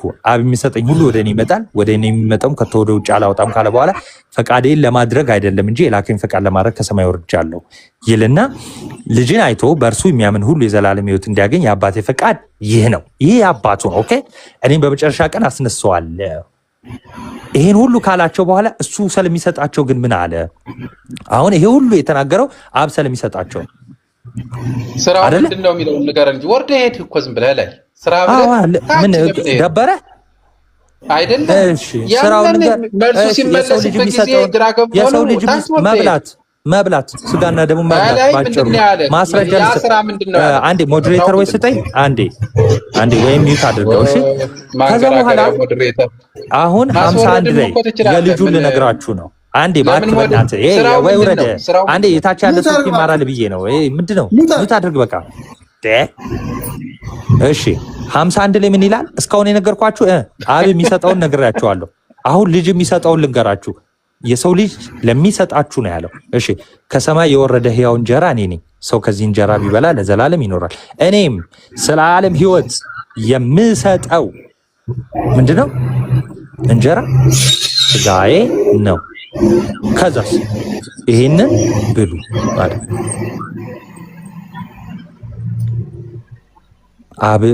ይሄው የሰው ልጅ የሚሰጠን እንጀራ ነው። እሱን ደግሞ እንድንበላው ሰጥቶናል። አሁን አንተ ባይሆን ቀደም የተናገርከውን ምን ብለሃል? የሰው ልጅ ለሚሰጣችሁ ስሩ ያለው እምነት እንደሆነ አሳየኝ። የሰው ልጅ የተባለው ክርስቶስ ነው። ክርስቶስ ለሚሰጣችሁ ስሩ የተባለው እምነት እንደሆነ አሳየን። አንተ ቶሎ በል ስፔሲፊክ ጥቅሱን እሺ፣ ለአንብበው የዘለልኸውን እኮ ጥቅሱን ንገረኝ። ችግር የለውም አንብበው እኮ ስለ ስራ የሚለው አንብበው። የሰው ልጅ ለሚሰጣችሁ ስሩ። እሺ እንግዲህ የእግዚአብሔር ስራ እንድንሰራ ምን እናድርግ አሉ። የሰው ልጅ ነው ያልኩ። የሰው ልጅ እግዚአብሔር የተባለው አብ ነው። እግዚአብሔር የተባለው አብ ነው። መሀል ላይ ስትበጠብጥ የነበረው ለዚህ ነው እንዴ? እግዚአብሔር የተባለው አብ ነው። የሰው ልጅ ለሚሰጣችሁ ስራ ስሩ የተባለ አብራራልኝ። አሁን ምን ሆነ ነው እንደዚህ የተረበሸው? አንዴ እባክህ በጣም ስለምትበጠብ ምን ብለሃል? እታች ያለ ሰውም እንዲታዘብ አንዴ ልድገመው። የሰው ልጅ ለሚሰጣችሁ ስሩ፣ ለሚሰጣችሁ ስራ፣ ለዛ ስራ የተባለው ስለ ሰው ልጅ ነው ያወራሁት። የሰው ልጅ የተባለው ኢየሱስ ነው አይደለ? አሁን ስራ ነው ልትለኝ ነው አንተ? መልካም ስራ ነው ልትለኝ? እሱን ልበልህ መጨረሻ አሁን አንተ ጥቅሱን ስጠኝ። እሱ መልካም ስራ ነው ብለህ ልትል ይዞብህ ነው እኮ መከራ የተታች 51 ማስረጃውን ብቻ የሰው ልጅ የሚሰጠው የምትሰጠኝ እግዚአብሔር አብ የሚሰጠውን አይደለም። የእግዚአብሔር አንዴ እባክሽ አንዴ እግዚአብሔር ስለሚሰጠው ወይም ደግሞ አንተ ይህን ሰው እንዴት ነው እያደናገር የምትኖረው? ግን እስከመቼ ሚዩት አድርገውና እኔ ተናግሬ ልውጥ። ከዚህ በኋላ እንዳታወራሽ። እኔ እያነበብኩ ለምን ነው እንዳነበው ያልፈለገው? ቆይ እዚህ ክፍል ላይ አሁን ባኬን ፎርስ ቆይ አንድ ጥያቄ ልጠይቅህ። እዚህ ክፍል ላይ የእግዚአብሔር ስራ እና የሰው ልጅ ለሚሰጣችሁ ስሩ ተብሏል አልተባለም? መጀመሪያ እኔ ላንብበው ቀጥታ አይደለም። እኔ የምጠይቅህን ብቻ መልስልኝ እሺ ወንድሜ። አሁን እዚህ ክፍል ላይ የሰው ልጅ እዚህ ንግግር ላይ ሐሰት ነው የምትናገር ከሆነም ታርመኛለህ። መጀመሪያ ጥያቄ ስለ ስራ አያወራም እኮ መጀመሪያ መልስልኝ። ቆይ የእግዚአብሔር ስራ ተብሎና የሰው ልጅ ለሚሰጣችሁ ስሩ ተብሏል አልተባለም? እዚህ ክፍል ላይ ይላን እያነጣጠረ ጎበዝ። አሁን ቅድም የሰው ልጅ ቆይ አትደረብ፣ ስራውን ቀጥለን ኧረ እባክህ አትሄድ እንዴ! ምን ሆነ ነው ድንግል ሆይ? እሺ የሰው ልጅ ለሚሰጣችሁ የተባለው አልክ ቅድም። የሰው ልጅ ለሚሰጣችሁ የተባለው እመኑ ነው አልክ። ማስረጃ አሁን የሰው ልጅ ነው እሺ ያልኩት። አዎ እሺ በቃ እሺ ሚዩት አድርገው እስኪ ላንብበው። ቀጥታ መጽሐፉን ስለማነበው እሱ ሲነበብ ውሸቱን ስለሚገልጥብህ ከሆነ ምንም ላረጋ አልችልም። ላንብበው ወላይ ጀምሬ። እንግዲህ ሰው ለሚሰማ ሰው ይሄ ምንም ትምህርት አይጠይቅም። ኢየሱስም መልሶ እውነት እውነት እላችኋለሁ የምትፈልጉኝ እንጀራ ስለበላችሁና ስለጠገባችሁ ነው አለ። ምክንያቱም እንጀራ ለመብላት ነው ሲሯሯጡ የነበሩት። ስለበላችሁና ስለጠገባችሁ ነው እንጂ ምልክቶችን ስላያችሁ አይደለም፣ ተደንቃችሁብኝ አይደለም። በዛ ለሚጠፋ መብል አትስሩ፣ ለሚበላ ነገር ዕለት ዕለት አትሯሯጡ፣ ነገር ግን ለዘላለም ሕይወት ለሚኖር መብል የሰው ልጅ ለሚሰጣችሁ ስሩ፣ እርሱም እግዚአብሔር አብ አትሞበታል አላቸው። ይህንን ከነገራቸው በኋላ እንግዲህ አሉ እነሱ እንግዲህ የእግዚአብሔር ስራ እንድንሰራ ምን እናድርግ አሉት። ጥያቄ ነው የጠየቁት አሉት። ኢየሱስም መልሶ ይህ የእግዚአብሔር ስራ እርሱ በላከው እንድታምኑ ነው አላቸው ብሎ 4 ነጥብ ያደርጋል። አሁን እናንተ የምንሰራው ስራ ነው እዚህ ጋር ያለው ብለህ ያለው በየትኛው መጽሐፍ ቅዱስ ነው የተረጎመው? እሺ አሁንም ጥያቄ ልድገም እባክህ። ተፈጸመን አታስገባው አክሊሉ።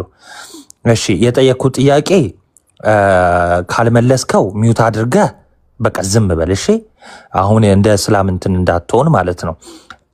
እዚህ ክፍል ላይ ዲስቲንክት ሆኖ ኦኬ የሰው ልጅ ለሚሰጣችሁ ስሩ ይላል አይልም? መጀመሪያ የሰው ልጅ ለሚሰጣችሁ ስራ ምንድነው? እሱ ምንድነው? አትሞበታልም አይልም? አትሞበታልም አይልም? አታውቁትም ቃሉን። አትሞበታል አይልም? አትሞታል ነው ያለው። እሺ ለምሳሌ የሰው ልጅ አረባክህ በእናትህ ይዛ ግን የሰው ልጅ ለሚሰጣችሁ ስሩ ተብሏል። ምንድነው እሱ? የሰው ልጅ የሚሰጠን ምንድነው? ራሱን ነው። ምኑን? ራሱን እስቲ ያሳየና። ምኑን? እንዴ ወደ ታች ስትሄድ እኔ እያለ ምኑን? መልስ ብቻ ወደ ታች ሂድ፣ ወደ ላይ ውጣ አይደለም፣ መልስ ብቻ። ራሱን እንድታምንበት አምጣ። ራሱን እንድታምንበት የሰው ልጅ ይሰጣል የሚለውን አምጣ። ይፍታልኝና ወደሚቀጥለው ሄዳለሁ። ፍታምናናት በለኝ አምጣ። እኔ እኮ አሳየው ቅድም የሰው ልጅ የሚሰጠን ምን እንደሆነ አሳየው እኮ ወንድሜ። በደንብ አድርገህ በአንድ ቃል ይኸውልህ ቮካብለሪ ምንድነው ብሏል? በቮካብለሪ ወይም ይቺ ማለት በወርድ ዴፊኒሽን አትሄድም። አረፍተ ነገሩን ስለ ስራ ወይ አክሊል አንዴ ስለ ስራ ነው የሚያወራው ብሏን። ይሄን እሺ 51 ላይ በቃ ላግዝህ። 51 አይደለም እዚህ ላይ ስራ ያለው ማንነት ነው። አንተ መልካም ስራ ነው ብለን ያመጣው አንዴ ለምሳሌ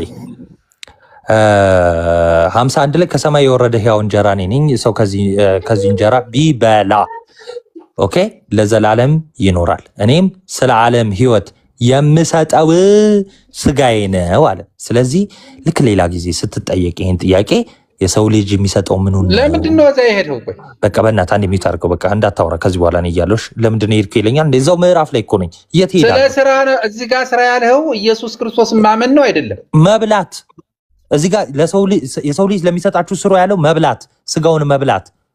ይሄው የሚሰጠን ስጋው ነው። ስራ ያለው ደግሞ መብላታችንን ነው እኛ።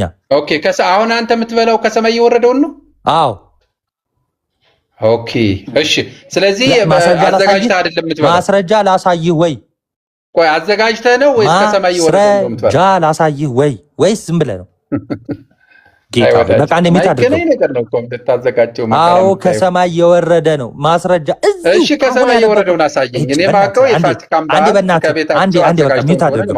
ከሰማይ የወረደው ነው ወይ የምትበላው? አዎ ማስረጃ ከሰማይ የወረደ እሺ እንዳትደረግ ከሰማይ የወረደ ሕያው እንጀራ ወይ ደግሞ ዳቦ ህብስት። እንጀራ የተባለው በኢትዮጵያን ኮንቴክስት ነው። እሺ ህብስት ነው የሚለው። ህብስት እኔ ነኝ። ሰው ከዚህ ህብስት ቢበላ ለዘላለም ይኖራል። ከየትኛው ህብስት? ከሰማይ ከወረደው ህብስት። አንዴ ታዲያ እኮ የት አለ? እንዴት እንብላው? ማቴዎስ 26 በተግባር ሲበሉ ይሄው ህብስቱን ስጋዬ ነው ብሉ አለ። ከዛ አንደኛ ቆሮንቶስ 10 ምን አለ? ቆይ ንገረኝ፣ እየነገርኸኝ ከሰማይ የወረደ ነው ይሄን ብሉ ብሏቸዋል አለ እኮ። ከሰማይ የወረደ አክሊል ሚውት አድርግልኝ አንዴ። ከሰማይ የወረደ ነው ይሄ ብሏል። አውርዶ ነው የሰጣቸው። ይሄ አይ አውርዶ ነው የሰጣቸው አይደለም፣ ቆርሶ ነው የሰጣቸው። ምንድነው እሱ? ምንድነው? ከሰማይ የወረድኩ ነኝ ነው የሚለው። እዛኛው አዘጋጁልኝ ነው የሚለው። እንዴት አቀራረብ? ቆይ ስማኝ፣ ቆይ ስማ፣ ስጋዬ ነው ብሎታ አለ ነው። አክሊል ደግሞ ገብተህ እንደገና እራሱ በቂ ነው፣ ከበቂ በላይ ነው ያናገረው። ናቱ አትውረድ። ምን ያውቅ ነው አንተ? ናቴ ደከመኝ በጌታ ስም። እናንተ ቀጥሉ። ግድ የለም ለአሁን አይደለም ሌላም ጊዜ ግን ደጋግመን ስጋ ይሄ ነው ብሉ እያለ ኬት ብሉ ይለኛል። እንዴ ጅል ነው እንዴ? በእናትህ አኪ አስጠንቅቀው፣ ሌላ ጊዜም ደግሞ እንዲመጣ እንዲገባኝ አድርገኝ። ከሰማይ የወረድኩኝ እውነተኛ መብል ነኝ ብሎ ሲላቸው እሺ አንተ አምጥተህ የዘላለም ሕይወት የሚገኘው ዳቦና የሆነ ነገር አድርጌ ስሰጥህ ነው ብለህ የምትለው ነገር አዴፋኬ ምናምን መምህርም አይ ቲንክ አሉ። እኛ አሁን በእኛ ቤተክርስቲያን መምህራን እያሉ እኔ እንትና ደከመኝ አደከምከን። ለናቲ ከመግባትህ አንድ ሰዓት በፊት እኛም ስናወራ ነበር። ደክሞን ነው እኛም ያው ጉንጫ አልፋ ነው ክርክሩ። ግን ቃል ግባን ሌላ ጊዜ እዚህ ቤት ደግመህ እንድትመጣ ማስረጃ አሳየኝ። ይሄው አሳየው ወንድሜ። አንተ እኮ ማንበብ ስለማትፈልግ ነው። ቆይ አንዴ እሺ፣ አንዴ ከሰማይ የወረደ እሺ፣ ቆይ ቶ ይሄን ቃል ላንብልህ አንዴ ዝም ብለህ እሺ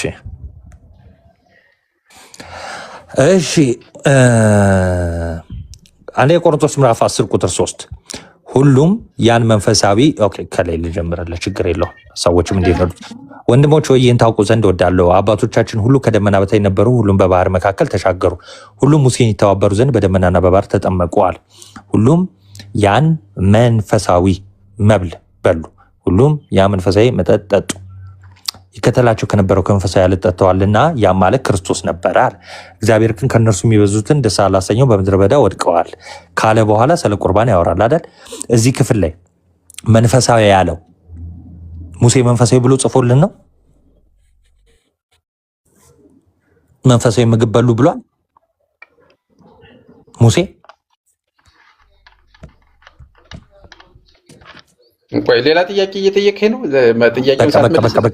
በቃ መንፈሳዊ ለምን እንደተባለ እንኳን ማታቅ ከሰማይ ከመውረዱ አንጻር ይባላል። የትኛው ቁርባን መንፈሳዊ መብላችን ነው? ማስረጃ ዮሐንስ ወንጌል ምዕራፍ 6 ቅድም የጠቀስኩልህ ሐዋርያ ቅዱስ ጳውሎስ እኔ ሳወራ አትደረብ እሺ። መብል ነው ይኸው አለ ክርስቶስ። አንፈልግም። አንተ ማነህ? እኛ ክርስቶስን ነው የምናምነው። ምን አለ መሰለ ክርስቶስ ምን አለ መሰለ አንተ አሁን ደሙን የምትጠጣው በሚሰጥህ ነው ወይስ በእምነት ነው? ደሙ እንዳዳነ የምታውቀው ሚውት አድርገው አንዴ።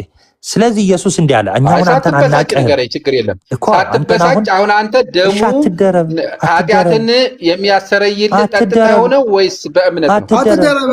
ኢንተርኔት አታርግ። ቆይ አኬችን ይመልስ። እሺ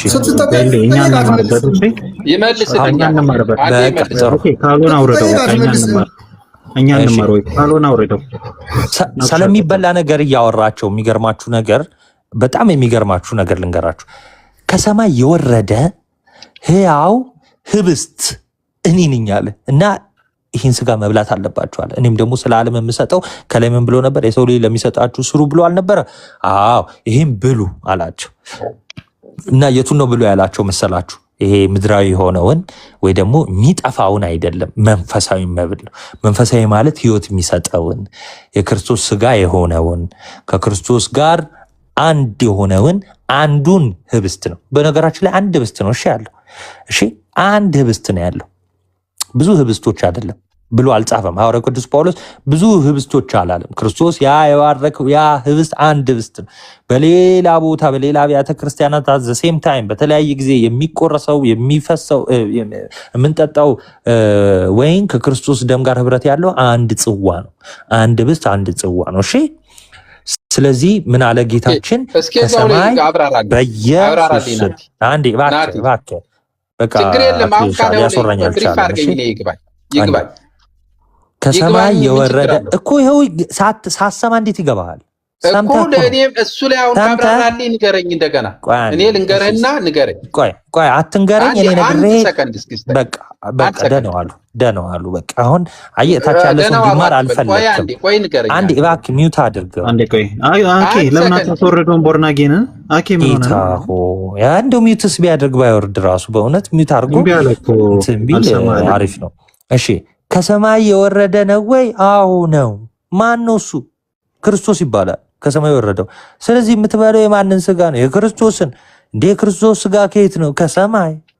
እንዴ የመጀመሪያው አዳም ከመሬት መሬታዊ ነው። የሁለተኛው አዳም ከሰማይ ነው አይደለ? አዎ ይኸው ከሰማይ የወረደ ነው። እንዴ ኧረ ሌላ ማስረጃ ናቲ ካልከኝ ይኸው ዮሐንስ 6:51 ከሰማይ የወረደ ሕያው እንጀራ እኔ ነኝ። ስለዚህ እንጀራ ብሉ፣ እንጀራውን ብቻ አይደለም ደሜንም ጠጡ አለ። እንዴት ነው የምንጠጣው ካልክ ግን በተግባር ራሱ ይኸው እንዲህ ነው የምትጠጡት ብሎ አሳይ። ምኑን?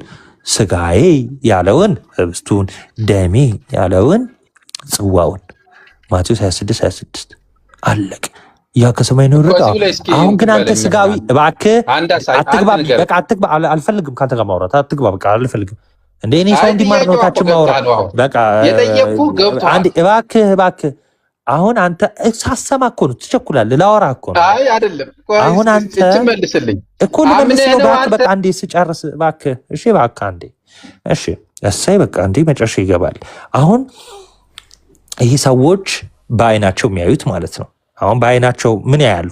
ህብስታ እና እንዲህ ሲያዩት እንደው ህብስት ብቻ ይመስላቸዋል። ያው ምድራዊ ማለት ነው። ከጸሎት በኋላ ሰማያዊ የጌታችን ስጋና ደም ነው። በነገራችን ላይ ህብስትነቱ ይጠፋል አይጠፋም? ህብስትነቱ አይጠፋም። ኦኬ። ግን እንዲሁ ተራ ምግብ አይደለም። ይሄ ተራ የሆነ የሆድ ጥያቄ ያልተመለሰላቸውና ለሆዳቸው ተገዢ የሆኑ ሆዳደሮች ናቸው ስለዚህ ነገር የሚያስቡት። ተራ የሆነ ምግብ አይደለም። ይልቁንስ መድኃኒታችን ነው። የምን መድኃኒት? ከመበስበስ የምንድንበት የመበስበስ መድኃኒት ነው። የሚያጠፋ ማለት ነው። እሺ የመበስበስ መድኃኒት ነው። አሁን እያወራ ያለው ስለሚታየው ስለሚቀርበው ወይ ደግሞ ቪዚብል ስለሆነ ሳክራመንት ከሆነ አሁን ያ ህብስት ብቻ አይደለም። አትሸወድ ወንድሜ። እንዴት ማለት መሰላችሁ? ልክ ክርስቶስን ሲያዩት ሰው ብቻ እንደመሰላቸው ማለት ነው። ሰው ብቻ ነው አይደለም፣ አምላክም ነው። እንደዚህ የመሰላቸው ነበሩ። ሲተኛ፣ ሲደክም፣ ሲራብ፣ ሲያለቅስ፣ ሲሰቃይ፣ ሲጮህ ክርስቶስን አይተውት ይሄ ሰው ነው። ለዛ ነው እኮ በግራ ያለው ራስህን አድን ምናምን ከዛ እንደዚህ ያሉት። አያችሁ፣ ይሄ ምድራዊ ይሆናል። አሁን ግን እኛ እያወራን ያለ ነው ስለ ሰማያዊው ህይወት ስለሚሰጠው ስለማይጠፋው መብል ነው። እሱን መብል ምን ብሎ ጠራው መሰላችሁ? ክርስቶስ። እኔ አይደለሁም እንግዲህ እኔ የእሱ ልጅ ነኝ የክርስቶስ። ምን ብሎ ጠራው? እሱ ስለሚጠፋው መብል አትስሩ፣ የሰው ልጅ ስለሚሰጣችሁ ስለ ህያው ስለሆነ ስለማይጠፋው መብል ስሩ። እሱም ከሰማይ የወረደ ህብስት ነው፣ እሱም ስጋዬ ነው አለ። አለቀ። ከዛስ ቅዱስ ጳውሎስ ቀበል ሊያደርግና የምንባርከው የበረከት ጽዋ የምንባርከው የበረከት ህብስት ከክርስቶስ ስጋና ደም ጋር አንድ አይደለም ወይ አለ። ስለዚህ ማንም ደፍሮ ይሄንን ቢበላ ቢጠጣ ምን ይሆናል? ይሞታል። ለምን? ኃያላን አንቀላፍተዋል። ቅድም መጀመሪያ ወሬውን ስንጀምር የነበራችሁ ሰዎች ምን ብሎ ነበረ? ቦርናጌ እንዴ ካህኑ እኮ እጁን እየታጠበ ንጹህ የሆነ ወደዚህ ይቅረብ ለምን አለ? ይኸው ቅዱስ ጳውሎስ ነው ያለው። ቅዱስ ጳውሎስ ምን አለ? ከመቅረባችን በፊት ራሳችን እንፈትን፣ በድፍረት አንቅረብ። ምን ይላል? ይገላል። እንዲሁ አይገልም ብለው የቀረቡ ሰዎች ገሏቸዋል። የሚገርማችሁ ነገር ህይወት ብቻ የሚሰጥ አይደለም፣ የሚገልም ነው። ኦኬ፣ ይገላል። በድፍረት ለቀረቡት እሳት ነው፣ ይባላል፣ ያጠፋል፣ ይገላል። እና በድፍረት የምትቀርበው ነገር አይደለም። እንደ ለመታሰቢያ ነው የምትለውን ቃል አንስተው እንደ መታሰቢያ ብቻ ነው የሚሉ ሰዎች አሉ። አይደለም፣ ይገላል። እስከ መግደል ድረስ ያለው ነው። ከዛ በኋላ ግን ደግሞ ህይወት የሚሰጥ ነው። ልክ በጌታችን ትምህርት ምን አለ? በቃ ስጋዬን ያልበላ ደሜን ያልጠጣ ምን በራሳችሁ ምን የላችሁም? ህይወት የላችሁም። ህይወት አልባ ነህ። እንዲሁ ቀፎ ሆነን ትንቀሳቀሳለህ። አየህ፣ የሰው ልጅ የሚሰጠን ይሄንን ነው። የሰው ልጅ የሚሰጠን ስጋና ደሙን ነው። ለዛ ነው 53 ላይ እውነት እውነት እላችኋለሁ የሰው ልጅ ስጋ ካልበላችሁ ደሙንም ካልጠጣችሁ በራሳችሁ ህይወት የላችሁ። ካርናል በሆነ ማይንድ፣ ስጋዊ በሆነ አስተሳሰብ እታች ያላችሁ ጴንጤዎች ምን ታስባላችሁ? እንደ አይሁዶች፣ እዚሁ አይሁዶች እንዳሉት እንዴ የሰው የክርስቶስን ስጋ እንዴት ነው የምበለው? እንዴ ኧረ አልበላም። የክርስቶስን ደም እንዴት ነው የምጠጣው? ኧረ አልጠጣም። ልክ እንደ አይሁዶች ትላላችሁ። ከዛስ ክርስቶስ ምን ይላችኋል? ልትሄዱ ከፈለጋችሁ ሂዱ፣ ይሄ ነው ትምህርቱ። ዞር ይልና ሐዋርያትን እንዳለው ማለት ነው። ቀልድ አያውቅም ክርስቶስ። ስጋዬ ነው ብሉ ብሏል፣ መብላት አለብህ። ደሜ ነው ጠጡ ብሏል፣ መጠጣት አለብህ። ከዛስ ህይወት ይሰጣል ብሏል። ማስረጃ ይኸው። በራሳችሁ ህይወት እንድታገኙ ማነው? በራሳችሁ ህይወት ስለሌላችሁ ህይወት እንዲኖራችሁ ምን መሆን አለባችሁ? ስጋዬን መብላት አለባችሁ።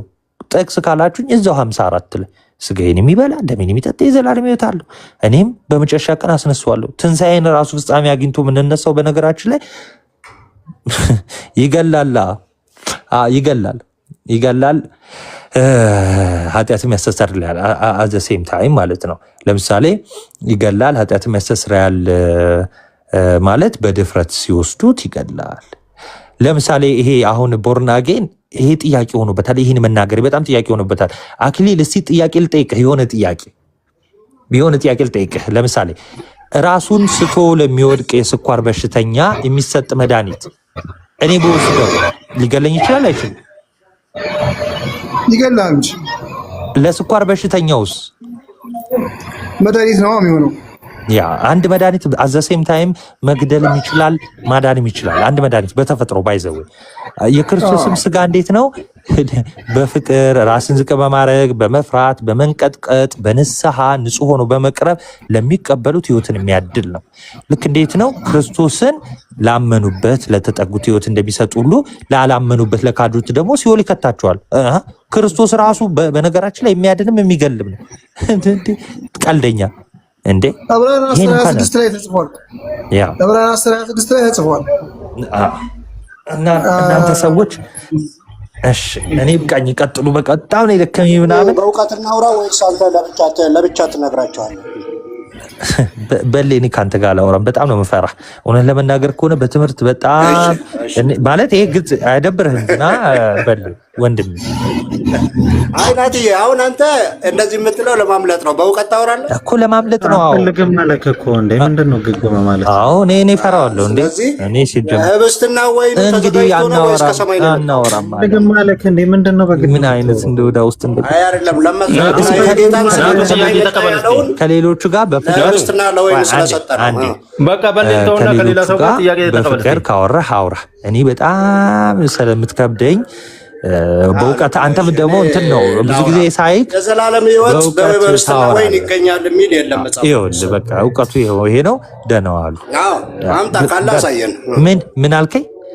ምንድን ያለው አልሰማሁትም። ኤኒዌይስ ናቱ ጥያቄ ተቀበል። የዘላለም ህይወት አይገኛል ያልኩ ነው። አይገኝም የሚል ጥቅስማ ካለ እሰየው። እኔ ከዛሬ በኋላ እንደዛ ነው ማምነው። እስኪ አይገኝም የሚል ጥቅስ እስቲ ያሳየኝ። ያው እምነት ከመጽሐፍ ቅዱስ ስለሆነ ህይወት የሚያገኘው ቆይ ስማኝ በቃ የለውም። የዘላለም ህይወት የሚገኘው ኢየሱስ ክርስቶስን በማመን ነው እንጂ በህብስትና ወይን አይደለም እኮ። በህብስትና በወይኑ የዘላለም ህይወት አይገኝም ያለ አምጣና አሳየኛ። መጽሐፍ ክርስቶስ ኢየሱስ በማመን ነው የሚለው መጽሐፍ ቅዱስ እኮ። በማመን ይገኛል ማለት በሌላ አይገኝም ማለት ነው እንዴ? አዎ ኢየሱስን በማመን የዘላለም ህይወት እንደሚገኝ ለምሳሌ አዎ አምናለሁ። ለምሳሌ በል ኦኬ እኔ አምኛለሁ በኢየሱስ የዘላለም ህይወት አግኝቻለሁ። አይ አንተ ትክክለኛውን ኢየሱስ አይደለም ያመንከው። ለምሳሌ በክርስቶስ ትምህርት በኢየሱስ ምን ይላል መጽሐፍ ቅዱስ? በክርስቶስ ትምህርት የማይኖር አብም የለውም ወልድም የለውም ይለዋል። ለምሳሌ አንተ አብም የለም ወልድም የለህም ብዬ አምናለሁ። ለምሳሌ ጌታ ትክክለኛውን ጌታ ቢሆን ጌታ ያስተማረውን ትቀበል ነበረ። ትክክለኛውን ጌታ ግን አይደለም ብዬ አምናለሁ። እኔ እንዲሁ ይቅርታ። አንተ የምታምነው በክርስቶስ ማመን ምንም እንደ ዋጋ እንደሌለው ነው የምታምነው። ለዚህ ማስረጃ ለዚህ ነው ፈራዋለሁ የምለው። ለዚህ አስበላት። ቀጥሉ በቃ እናንተ ሰዎች። ምን ያገኛል ናትዬ? ምን ያገኛል? ተፈጸመ